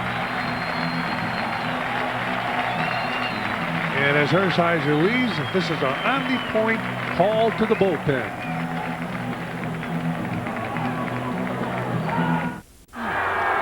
Oh, back here at Shea Stadium from our rooftop camera, you're focusing in on Turk Window. Orel Hershiser now. We're watching the dugout. Runners on first and third. Windows' first pitch to Preston Wilson is inside, ball 1. Preston 1 for 2, a bunt single.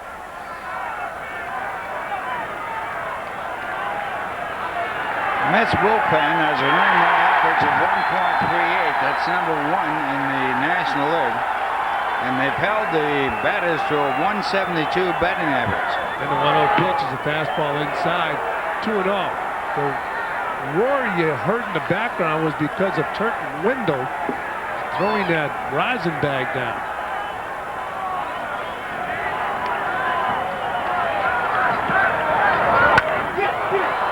Hit hard, but foul. The bullpen has pitched very well this year. That's about as well as you can pitch right there. Watching the left-hander with 3 hits and 3 earned runs. Should be 3 earned runs and 5 2/3 innings. So it's 2-1 on Preston Wilson. Fastball on the corner, strike 2. 2 balls and 2 strikes.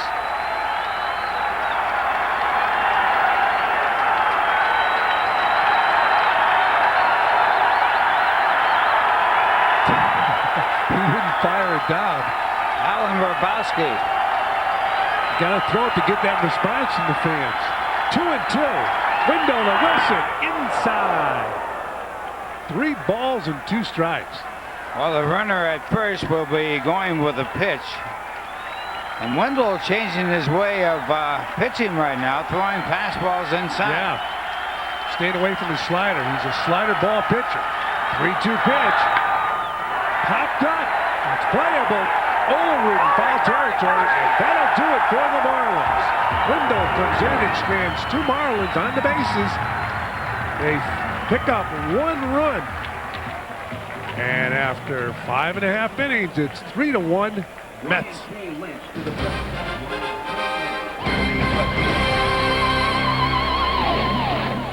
Hey Mets fans, Pepsi invites you to show up at Shea on Fridays for free admission to the Pepsi picnic area.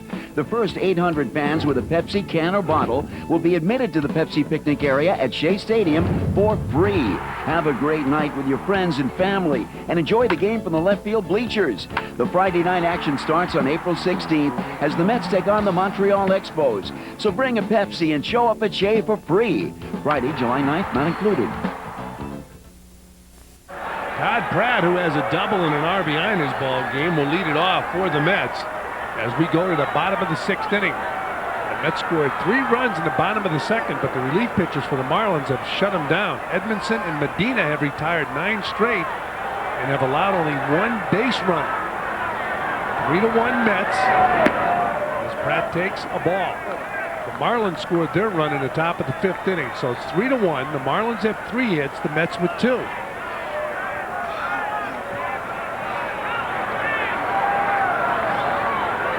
And the 1-0 pitch. Swung on and missed at a fastball. 1 ball, 1 strike. Pratt will be followed by Ordonez and then Turk Wendell. Medina is really sneaky fast with that slow start in the delivery of his pitch and then popping the ball at the last minute. He popped that slider about 3 feet in front of home plate. 2-1. When you're catching a pitch like that and you realize there's nobody on base, it's not a 2-strike count, you want to get out of the way of it. Let it go by. Yeah, but the umpire's there, so you can't. And the 2-1 pitch. All out of play, 2 balls and 2 strikes. Speaking of getting out of the way, on this day in 1960, Eddie Sawyer, the manager of the Phillies, after 1 game, quit. In that year, 1960, and Gene Watt took over. That's the shortest tenure the manager ever had in a season. He said, this team isn't worth managing. You know you're going to have a bad year if you're those ball players. It's now 3-2 on Todd Pratt.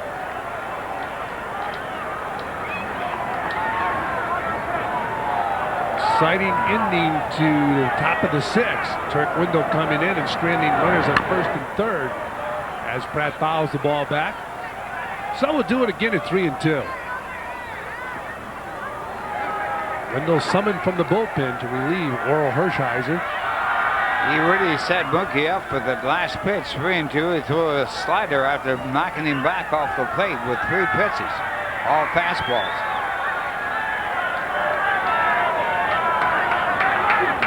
And the 3-2 pitch. Fastball, fly ball, center field. Dunwoody under it. And makes the grab for out number 1. But let's recap the last out of the top of the 6th inning when Wendell got Preston Wilson with runners on 1st and 3rd. Hershiser looking on, his reaction.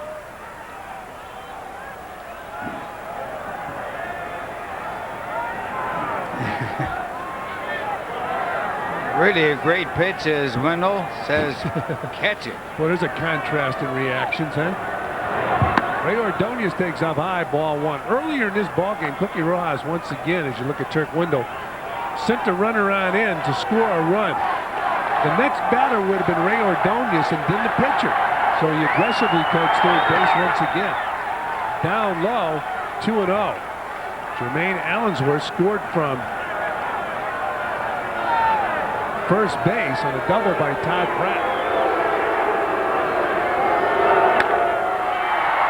Bellis hits a fly ball to center field. Done when he makes the grab. 2 down. So with 2 men down, the batter will be Brian McRae. McRae entered this ball game on a double switch.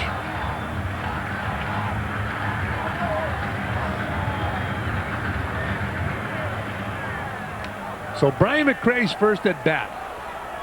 Historically, the month of April has not been kind to Brian McRae. Digs down low, 1-0. You hope when you're struggling like Brian does during the month of April that the team wins. It won't be overemphasized. Up high, 2-0.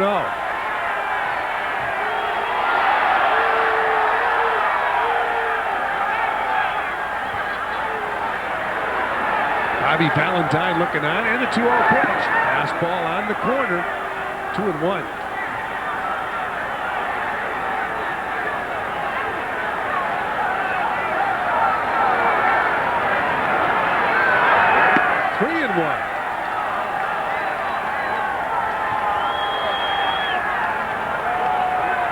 Mets had 6 walks in the first 3 innings of this game. Got to 7th in the 4th inning, and since then have not had a base hit. They have a base runner now, Brian McRae. So good speed on first base with 2 men out, and good speed coming to the plate, Ricky Henderson.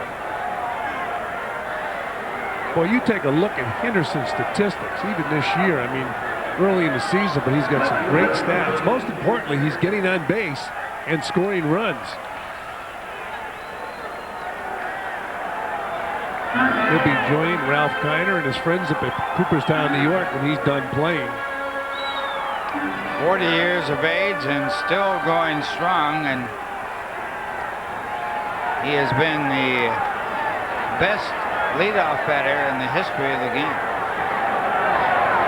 Well over 200 home runs as a leadoff man. McRae is safe getting back to first.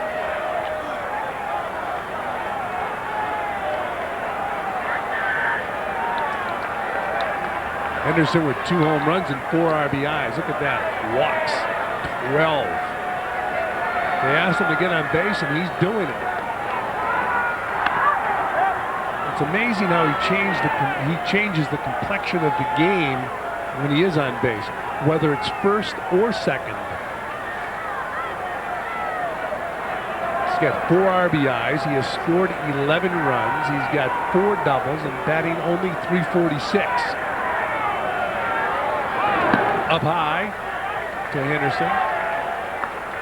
1 ball and no strikes. In his career, he has had 2,999 walks.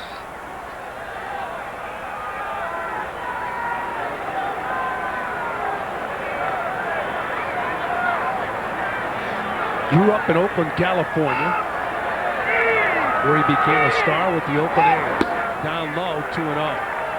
But he tells a story of trying to get Reggie Jackson's autograph for so many years, and finally, when he was in the major leagues and turned into a great player, he got the autograph. Why he did not, nobody knows.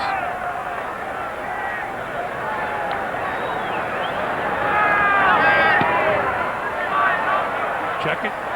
Yep, 3-0 on Henderson.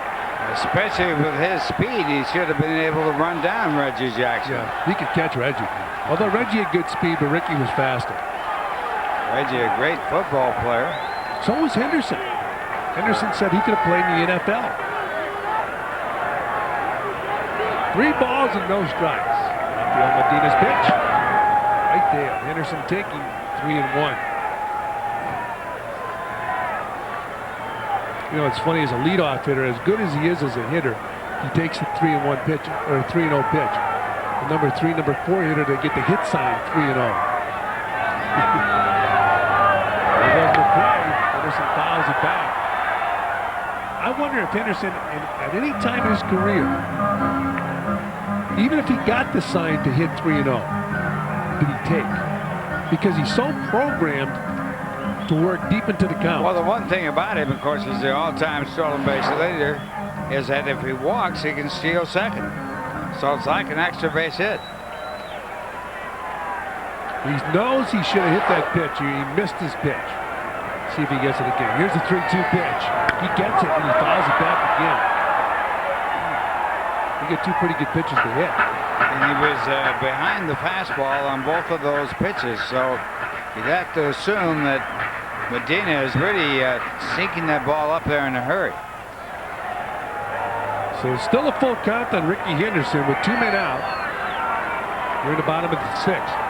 George Fabregas will probably be calling for a fastball, and he is.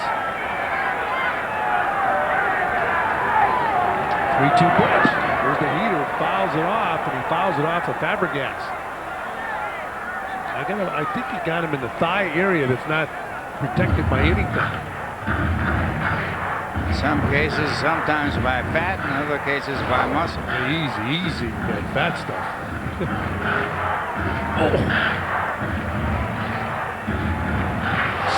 See, you outfielders, the outfielders never get to enjoy that sensation. I know, who wants that? Oh, I remember last year, Mike Piazza got hit in that area very, very hard. Oh, he's tough. He started speaking a different language. Look at this.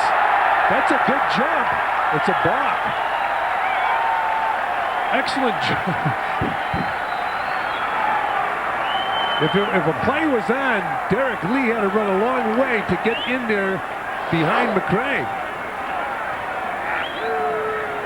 That's a big jump. Could have stole left field.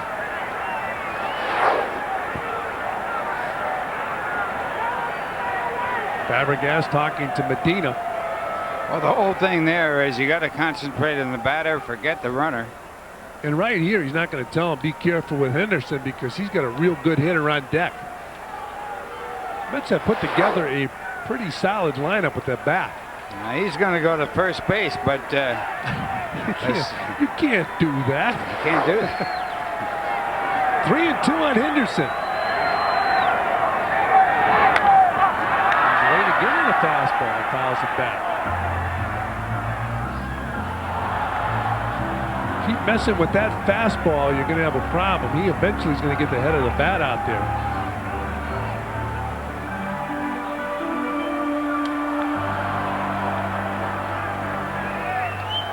Medina against Henderson. Runner on second base, 2 out, bottom of the 6th inning. The struggling Marlins against the first place Mets.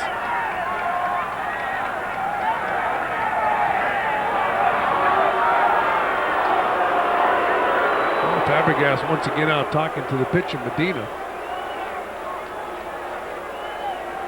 And Monday, joint MSG Network and Fox Sports New York announcers Marv Albert, Walt Frazier, Howie Rose, John Andreas, Stan Fischler, and many others for a midday break full of fine food and good fun at the 4th annual Tip and Announcer Luncheon. It'll be held at Madison Square Garden's Club Bar and Grill Restaurant from noon to 2 p.m. All proceeds benefit the Leukemia Society of America's New York City chapter. For more information on this gala card and event, please call 212-448-9206. We hope to see you there. And Henderson walks. So the Mets have runners on first and second with 2 men out. Mets get their 9th walk in this game. And Boles, the manager of the Marlins, going to the mound. So Boles is going to make a pitching change with Ricky Henderson on first, talking to Mookie Wilson, and Brian McRae on second base. There are 2 men out here in the bottom of the 6th. And now they're going to step away with the score 3-1.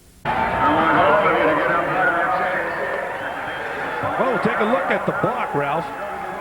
Well, he had the base stolen, but because he made an illegal move, it was called a balk. And now McRae talking about that with Mookie Wilson and Ricky Anderson having some fun about that. He loses the stolen base, which he could use, and a balk was called. Well, Rafael Medina is not happy. He wasn't smiling. He's back in the Marlin dugout. Southpaw Vic Darrensburg, the pitcher. 1-0 on Edgardo Alfonzo. Alfonzo with 1 home run this year, 5 RBIs. As you check Darrensburg's stats.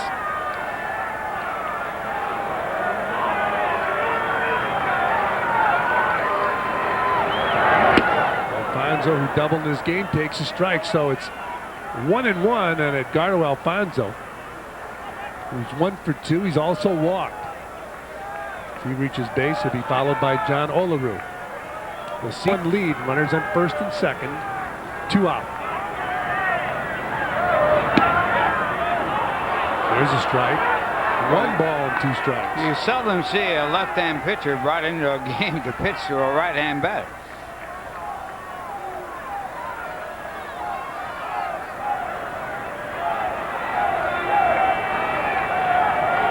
The right-hander would get very excited to see the left-hander coming in. Here's the 1-2 pitch to Alfonzo. Pulls it down the third base line, but foul.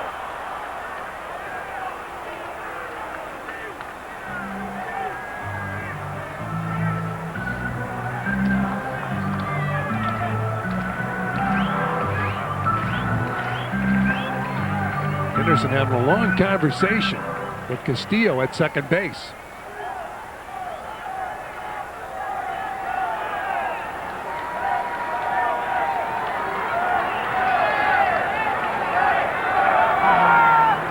And a 1-2 pitch to Alfonzo. Aronsberg steps off the rubber. Craig goes back to second base.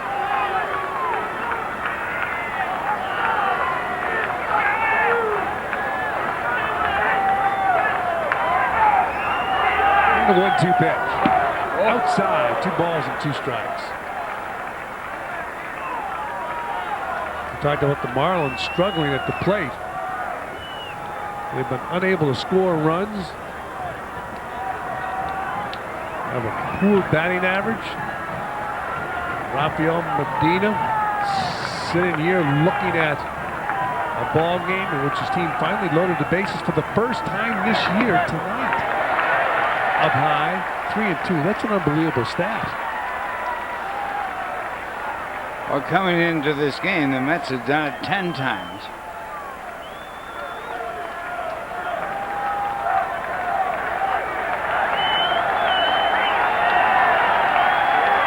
Marlins scored 1 run when they had the bases loaded. Alfonzo takes ball 4. So the bases are loaded with Mets. And the batter, John Olerud.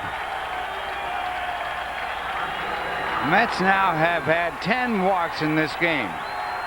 9 of them have come on 3 and 2 counts. Look at that stat. Career with the bases loaded. 363. He lined out his first time up tonight. He walked and he struck out. Bases are loaded with Mets. Up high, ball 1. So Vic Darrensburg comes in to pitch to the right-handed swinging Alfonzo. He walks him. Now he's got the left-hander Olerud up there.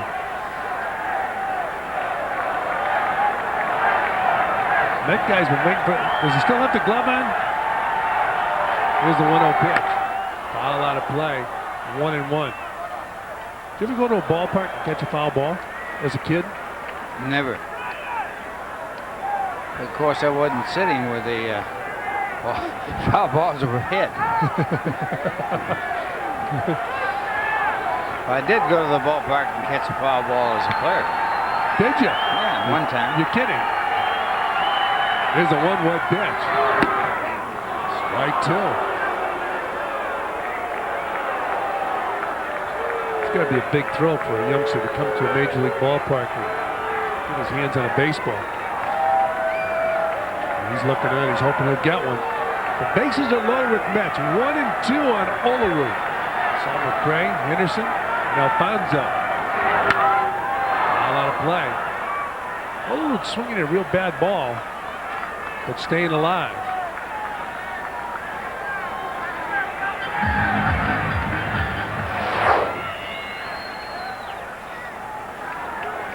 That pitch out of the strike zone. It's seldom that he does that.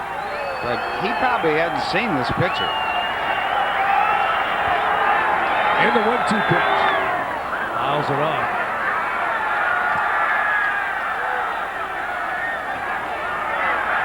Fabregas has made more trips to the mound than that grass can stand. Usually when you do that, you've had trouble throwing back to the pitcher. There's not enough to say to a pitcher to go out there too many times. Remember a few years ago when Cito Gaston said Olerud will only play 1 year in New York and then he'll retire? Yeah. Cito was wrong. Olerud loves it here. And he's been very productive. Here's a 1-2 pitch. Strike 3 as Olerud takes a nasty slider on the corner. That youngster right there still waiting for that foul ball. The Mets fail to score here in the bottom of the 6th. They strand 3. And at the end of 6, it's 3-1 Mets. We're going to the 7th inning here at Shea Stadium. The Mets 3, the Marlins 1. The Mets certainly ruining a couple of opportunities that were missed. Twice they have left the bases loaded, but they have a 2-run lead. And Turk Wendell throws a fastball to Kevin Ory to start the 7th. Ory to be followed by George Fabregas, the catcher. Most likely a pinch hitter for Vic Darrensburg, and Ory's got a leadoff single. So the Marlins get the leadoff man on. Let's go downstairs and visit with Matt Loughlin. Matty? Well, Howie, as you know, the Mets' depth in the bullpen is one of their greatest strengths. But today, Greg McMichael, who's on the disabled list with tendonitis in his right shoulder, threw in the bullpen and had to shut it down. He had hoped to throw some 30 pitches, but he didn't even get halfway through that. He couldn't quite loosen up. He would not term it a setback, more of a bump in the road to recovery. He said, though, if he doesn't bounce back in the next couple of days, it can be considered a setback. But he was disappointed that he wasn't able to go the full 30 pitches this afternoon. All right, Matty, so hopefully better news tomorrow on Greg McMichael. Right now it's Fabregas ahead in the count, 1 ball, no strikes. Turk Wendell got Preston Wilson on a foul pop to end the 6th inning, or at least the Florida half of it. Now he's given up a leadoff single to Kevin Ory, who's being held on by John Olerud.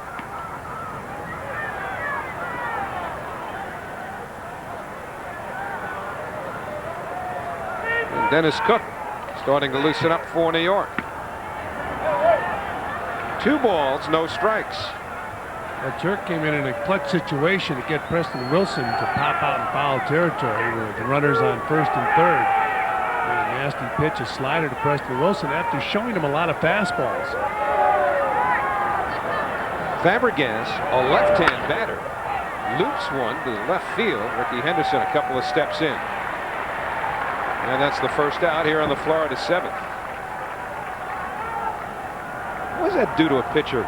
In this case, Turk Wendell, Fran, when just as Orel Hershiser had to endure earlier in the game, Marlin pitchers lose home plate. You're on the bench for a long time. Does it sometimes take you that first couple of batters before you loosen back into it again? I think it could affect the pitcher. Obviously not every time, but I mean, you can see pitchers trying to stay loose in the dugout when it's a long inning, so it certainly has an effect. Not only physically, but mentally, because they realize that they're sitting in a dugout for a long period of time. Dave Berg will be a pinch hitter here in the 7th inning. As the weather gets warmer, it's a lot easier on pitchers, I think. This game is to be played in warm weather. A strike on the inside corner to Berg. Whether you're throwing the ball or catching the ball, you got to be relaxed. Hitting the ball, you got to be relaxed. It's tough to be relaxed when the weather's cool. Although it's really not that bad tonight, but you have the overcoat on. It's just for show. Okay. A little nubber towards the Mets dugout. I mean, you're going to bring it, might as well wear it. And Berg now behind in the count, 0-2. That's an intent thing. Suitably dressed. Maybe it is a little cold. See, what you're not taking into account is we got these heaters in the booth here. It's like July in the booth. I know. She's ready for it. So Wendell strikes out the pinch hitter Berg, 2 men away. First strikeout for Turk. Well, we showed a graphic earlier about how well the Mets have been doing with that bullpen. They have been solid. Now we'll take a look at the Delta Airlines on top of the world upcoming schedule. Florida Marlins here tomorrow night. Catch all the action on Fox Sports Net New York. Then the Montreal Expos, and a good ball club, the Montreal Expos. They come in Friday, Saturday, and Sunday. You can see the Friday and Sunday game on Channel 11. Trust us. We get a couple Fridays there. That's why they say TGIF. Especially around here, we try and throw a couple extras in. And Saturday, catch all the action right here on Fox Sports Net New York. You know, we try to be fan friendly. Everybody loves Friday so much. Why not bonus them once in a while? 1-1 to Castillo. So Luis Castillo bounced back to the box, flied to left, hit into an inning-ending fielder's choice. Turk Wendell motioning to himself to calm down. Caught that ball that Pat threw back. Made a motion to calm down. And that missed. It's 2-1. I wonder, and I'm sure a lot of times the easy answer is what's first to emerge, but with the depth now in the Mets bullpen, is there subtle competition between people like Wendell and Benitez and Cook? Maybe not with John Franco yet. If you're an athlete, there's competition. Now, they're not going to obviously be vocal about it, but there certainly is competition. Well, Turk got in the 6th inning tonight. Maybe the way things evolved, especially late last year, you wouldn't have seen him until the 7th and perhaps even the 8th. But these fans have enjoyed the antics as well as the pitching of Turk Wendell. 2-2 to Castillo, and he stays alive. Well, we've seen Turk Wendell go after hitters with that slider. So far, he's challenged Castillo with that fastball. If he throws him the slider, I'm sure he wants to break that thing in on Castillo. All I want, Daddy, is a foul ball. The 2-2. Got him! Turk Wendell strikes out first Berg, then Castillo, and now everybody will get up to stretch. No runs, a leadoff single, and Wendell leaves him at first. Middle of the 7th, 3-1 New York.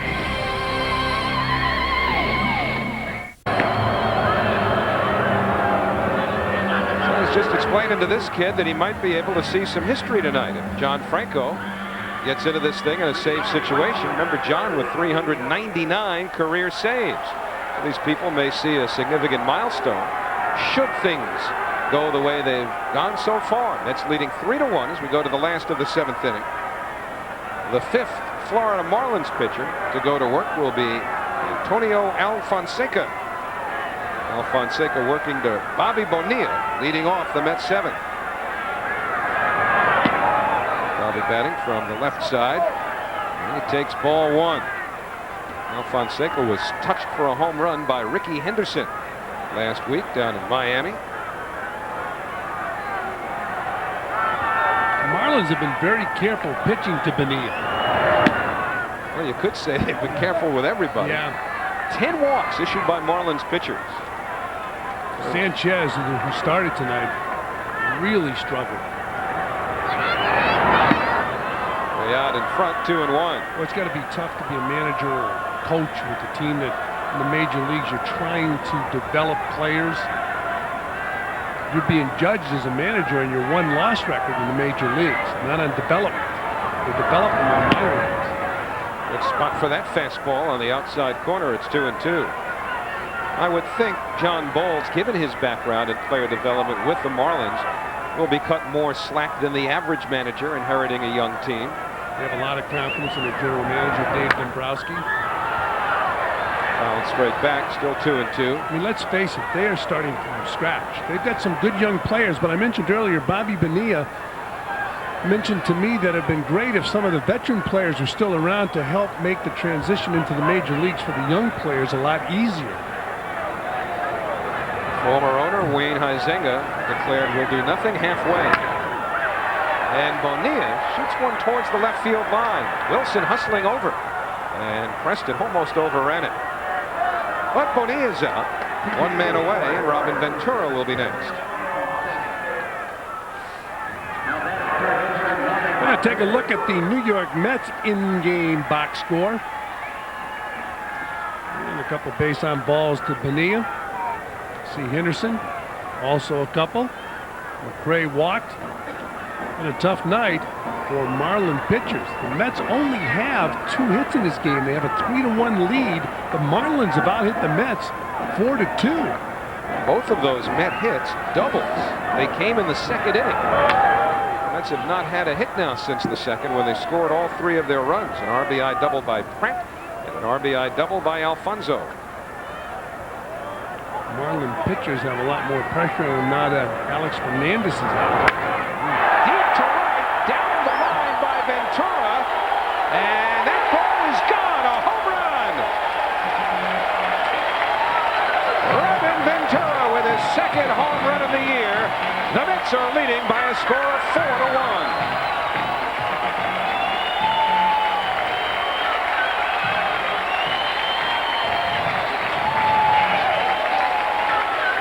Well, the Mets get their first hit since the second inning. They now have 3 hits and Ventura a home run. They talk about Olerud's swing. Ventura has a nice swing. Of course, he's been very successful in the American League for a number of years. Complete player, excellent defensive player, and a real solid offensive player. So Alfonso has now given up 2 home runs this year, both to the Mets. Henderson last week and Ventura tonight. 0-1 to Terrence Long, pinch hitter. There's a home run. Ventura going down and raking that ball off the sign in right field. That ball went up and hit the new Dodge sign down the right field line. On the inside corner. No balls, 2 strikes to Terrence Long. Long making his major league debut, and he follows a tough act, a home run by Ventura. That ball comes back over the inside corner, and on 3 pitches, Terrence Long has been struck out, 2 men away. Spring training, I had an opportunity to talk to Ventura, and I asked him, are you concerned about not knowing the league? And he said, no. I'll just talk to John Olerud. So whatever they've been talking about, it's working. And here it is working tonight. Ventura hitting a fastball over the right field fence for a home run, his second home run of the season. A lot of power. Now Todd Pratt, who has one of the 3 Met hits, he doubled a run home and eventually scored in the second inning. It's amazing how picking up 1 player helps 2 positions. You pick up Robin Ventura, you move Edgardo Alfonzo to second base, and you have 2 good defensive players and 2 solid offensive players. It gives the lineup a different look too, even though you're only moving 1 new player in, because now Ventura brings you legitimate power and run producing numbers at third base. Alfonso's numbers at third were pretty good. At second, they're outstanding. And they were going to get better if he stayed at third. And they'll get better at second. He's going to be even a more powerful hitter as time goes on. You're looking at a guy right there who someday will hit 25 to 30 home runs, drive in 90 to 100 runs. Of course, he's batting second now, so that will take its toll on his RBIs. Well, I'm convinced that's not just idle chatter, as Pratt draws a walk. That's 11 walks now issued by Marlins pitching. But I remember, Fran, you saying that about Alfonzo as far back as Fonzie's rookie year in 1995. Well, he hit 4 home runs that year. He hit 4 home runs the next. And you continued to talk, Ralph did as well, about how the power would eventually come. Well, he hit 10 home runs 2 years ago, more than doubling his first 2 years, and then 17 last year. He's turned into a real good, solid major league hitter. 2 pretty good hitters right there, Ventura and Piazza. Ordonez not to be considered among potential power hitters, took a power hitter's hack. I asked Mike Piazza before the game how many times he slid into third base in his career. He thinks once or twice. We know once. Head first. Probably once too many for Mike now. Another big cut. It's 0-2. They should outlaw that head first slide, especially with certain players. How many guys have we seen hurt their hands sliding head first? Remember Keith Miller, his first major league game. He did it about 3 times in his career with the Mets. And was he running out of triple at Olympic Stadium in his major league debut? Dislocated his finger. Heat gets Ordonez. And the side retired. No runs, but Alfonseca gives up a 1-out homer to Robin Ventura. So the Mets add 1. And at the end of 7, 4-1 New York.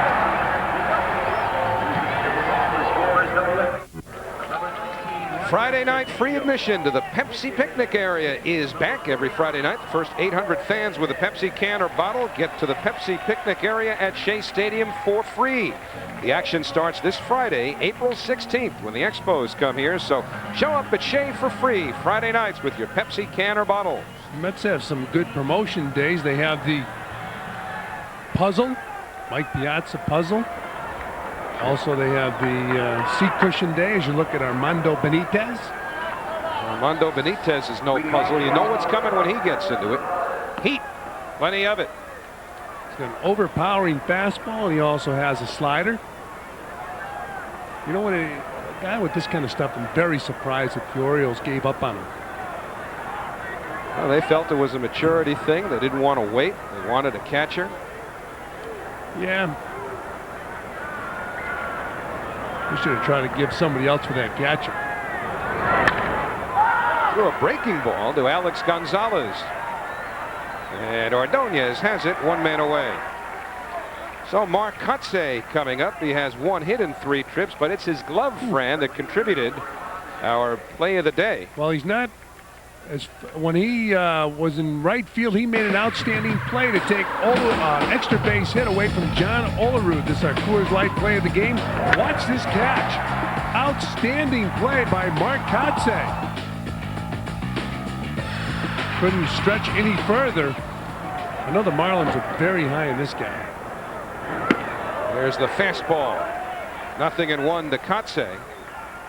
New right fielder for the Mets, Roger Cedeno. He'll bat to the 4th spot in the order. That was Bobby Bonilla's home. And Benitez, the pitcher, batting 6th. Started him off with a fastball, then threw him something off speed. Why would, I mean, you're facing a kid who can swing the bat, but why not just challenge him with your heater?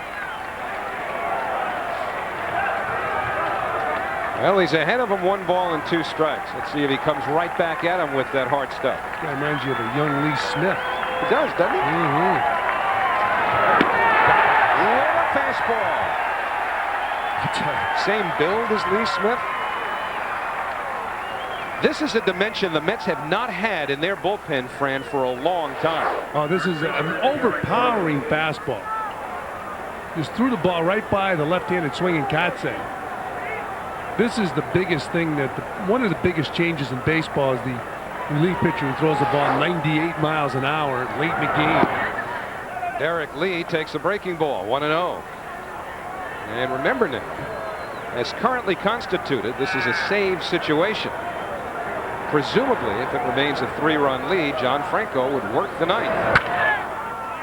Ordonez picks up the roller and throws out Lee. So Armando Benitez works a 1-2-3 8th inning.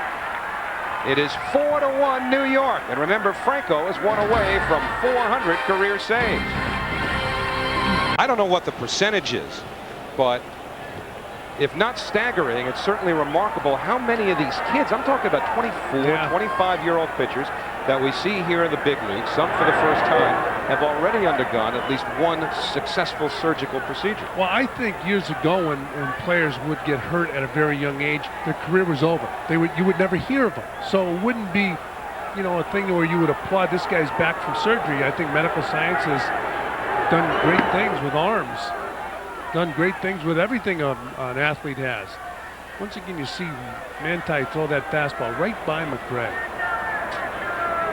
So he's ahead of Brian, 1 ball, 2 strikes. Manti, for all of his prior arm problems, still only 25 years old. He'll turn 26 until July. So hopefully he'll stay healthy and have a bright future. It's a weird feeling when you're at the plate and you face a guy like this and you're expecting, very relaxed motion. You're going to be comfortable at the plate. Next thing you know, ball's by you. Well, it was timed at 97 miles an hour to the last pitch. Once you see it once, is it still considered sneaky? Yeah. Yeah, because watch how easy he's throwing. And the ball just is it's on top of you before you know it. Breaking ball. That's nasty. That's nasty. I'll guarantee you, Brian McRae had turned up the dial because of that fastball. In Florida, we saw John Olerud adjust his swing to Manti and hit a home run off him. Watch this. You get the dial turned up and then boom, breaking ball. Took a little bit off, nothing you can do. He's all keyed up. He says, I'm going to get the fastball. I've been late on the fastball, late. I'm going to stunt. He took something off and got him. So he's sneaky as opposed to Benitez, with whom there is no mystery. Right. You know what's coming with Benitez. Well, you know what's coming with this guy, but it just... Look at that. He keeps getting that pitch over. He's going to have a special career. Yeah. He's going to be a very effective short man out of the bullpen. Ricky Henderson has been to the plate 4 times. He's gotten on twice via walks. Ricky's geared up for that fastball. First pitch he threw him was that curveball, and what happened was when you see a guy hitting out of a crouch come straight up, you know he's been fooled.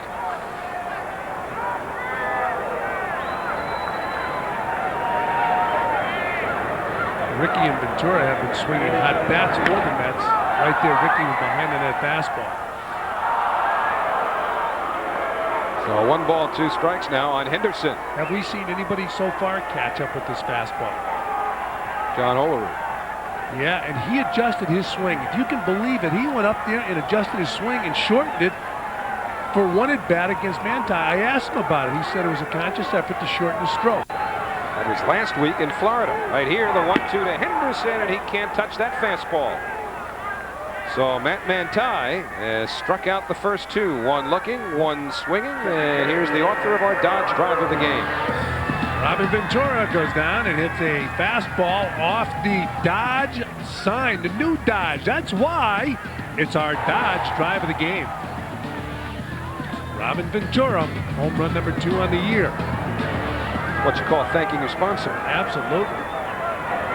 Alfonzo looks at a slider outside, 1-0. When a guy hits that Dodge sign, you got to give him the Dodge drive of the game. You can't give somebody else the Dodge drive of the game.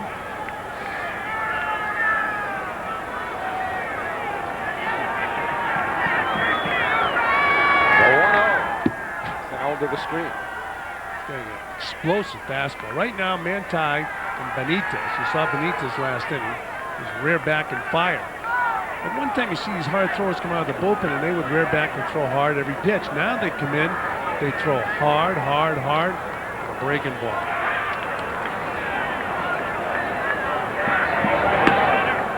Manti originally was the property of the Seattle Mariners, and the Marlins took him in the Rule 5 draft back in 1994. Hard to believe he wouldn't be protected. Of course, there's probably a good reason for it. Well, we talked about arm surgery. Rotator cuff. Alfonzo lifts it in the air. Pretty deep right field. Kotze rips back, makes the catch, and the side retired. So stick around. 8 innings have been completed. It is a save situation. John Franco sitting on number 400 up next. 29th, 1984. 4 years later, he had his 100th against San Diego. Then came number 200. The next milestone was July 6, 1991. It came in Philadelphia. On June 22nd, 1994, 253, the all-time leader among lefties. Mets win, and John Franco has his 300th Major League save. And of course, on Sunday, 399, and he stands on the threshold of 400. He'll become only the second pitcher in history, Howie, to hit that mark. And you know he's got to have some butterflies going. Absolutely, and he certainly has talked about how badly he wants it. Only Lee Smith has 400 plus. Lee Smith, the all-time leader, with 478. But as far as left-handers go, John Franco has more than anyone. So again, this milestone means a lot to Franco. He's made no bones about it, but as far as tonight's game is concerned, he says he's just trying to stay cool. Hey, just trying to get too ahead of yourself. Just try to relax and try to think of, you know, just trying to stay at the game and put a win. I don't try to think of this one's going to be 400 and try to throw a little extra harder or try to do something different. Just try to be the same. Try to keep your composure and just try to make it as quick as possible. Now think of the contrast in styles between Benitez and Franco. Benitez overpowering fastball, nasty slider. Franco has a decent fastball. He's been messing around with the slider, turns the ball over, has a great changeup, and is facing a lot of young hitters in his Marlins club.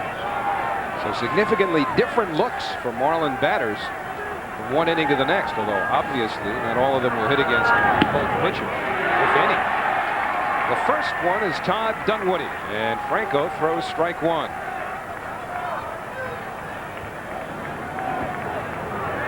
This is his 443rd game as a New York Met. More than any other pitcher in team history. And almost across the board, he will get in save situations.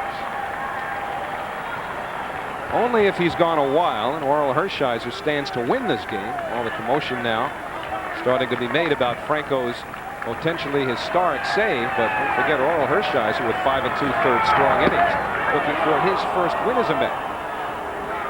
Coming just another in a long line of pitchers that John has saved games for, not only here, but with Cincinnati as well. Well, you can feel very comfortable pitching for this Met ball club if You can get 5-6 innings out of a starter. These boys did very well. Missed inside. It's 2-2.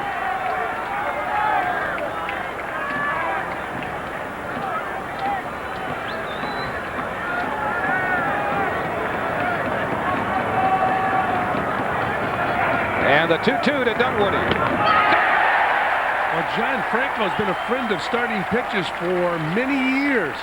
He has helped out starters by saving games. And who was his favorite? Who did he save the most games for? Well, 17 saves. 19 saves.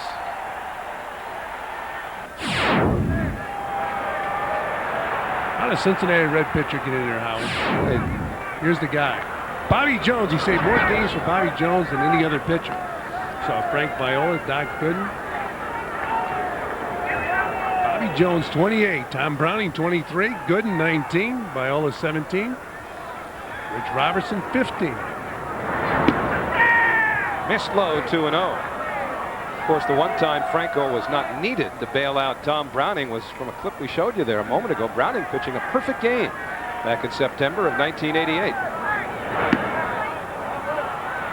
3 balls, no strikes. And it all started with the Dodgers for John Franco.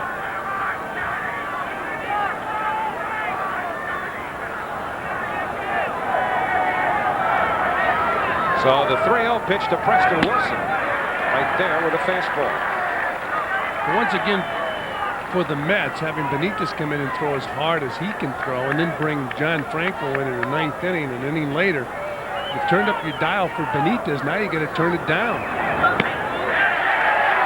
And now it's 3-2 to Wilson. The Dodgers sent Franco to Cincinnati for infielder Rafael Landistor in May of 1983. What a trade it turned out to be for Cincinnati and then the Mets. Got him! And now there are 2 men away. And John Franco is 1 out away from number 400. He's gotten Dunwoody. He's gotten Wilson. It'll be up to Kevin Ory for Florida. And remember, the Mets trying for their 5th consecutive win. The early storylines have been many and encouraging. Hershiser figuring prominently tonight.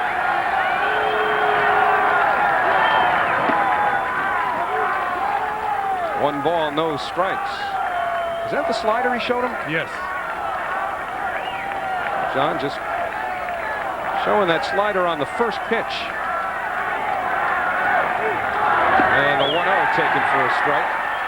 You have a tendency to start a lot of hitters off with fastballs, and he's been trying to get away from that the last couple of years. Showing him something different, as he did to Ory here. So now the count even. 1 ball, 1 strike with 2 outs. Just off the inside corner. When you last as long as John Franco has lasted in the major leagues, you make a series of adjustments, and once again here in 1999, he's making an adjustment, working on a slider. Steve Phillips looking on along with Bobby Valentine. 3-1. By John's admission, he's not going to work a lot of 1, 2, 3 innings. Although managers would like to see him work a lot of 1, 2, 3 innings. Well, he's gotten comfortable with the fact that he's going to walk 1 or give up a base hit here and there. Managers don't get comfortable with that. You know, the Benitez type, the pure power pitchers, you look for them to just blow people away. Here it's 3-1 to Ory with 2 outs and a bouncer foul. So the count full, and Shea Stadium will stand along with its general manager, or at least the ball club's general manager.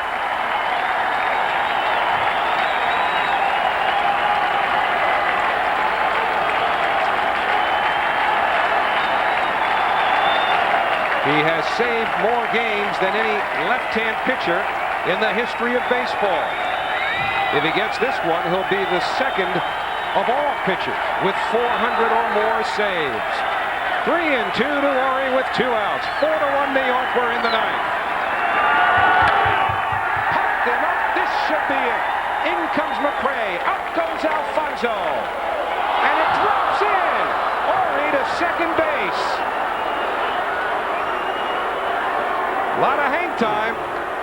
And again, as John said, he just doesn't work a lot of 1, 2, 3 innings. Yeah, but that ball's got to be caught by Alfonzo. There was a lot of hang time on that fly ball. Alfonzo going back and unable to make the catch. John Franco, I'm sure, thought it was over. See, he thought it was over. He thought this ball game's history. Sure, man, like Alfonzo. Alfonso's going to. Now look at that. He's got to make that catch. The batter is George Fabregas, and he takes a strike, 0-1. It scored a blue double for Ori.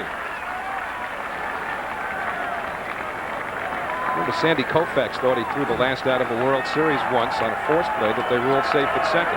Started to jump around and just did it again. And now Franco is 1 pitch away from a hop, skip, and a jump. And he's 1 pitch away from his first victory as a Met, Orel Hershiser. 0-2 to Fabregas. Sure, Mike wishes he were catching this moment.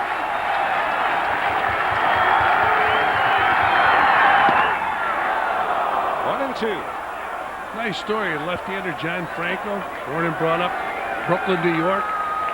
Played his collegiate ball at St. John's and could save his 400th game at Shea Stadium. Great story. Part number 400 in the books for John Franco.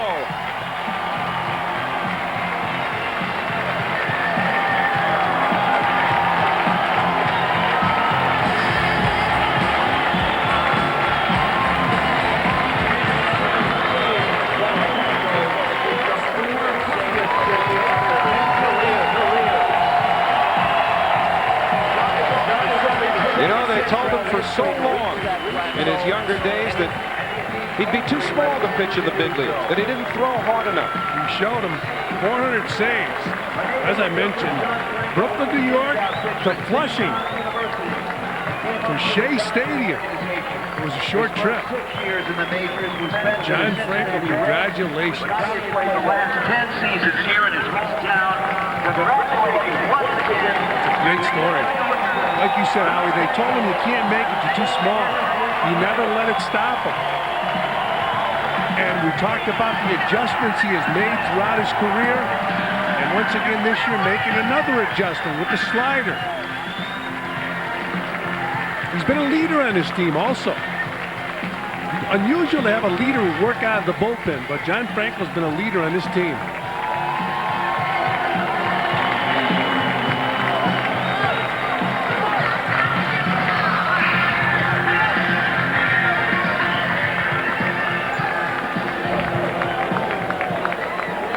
So John Franco, the little engine that could, comes away with a little piece of baseball history.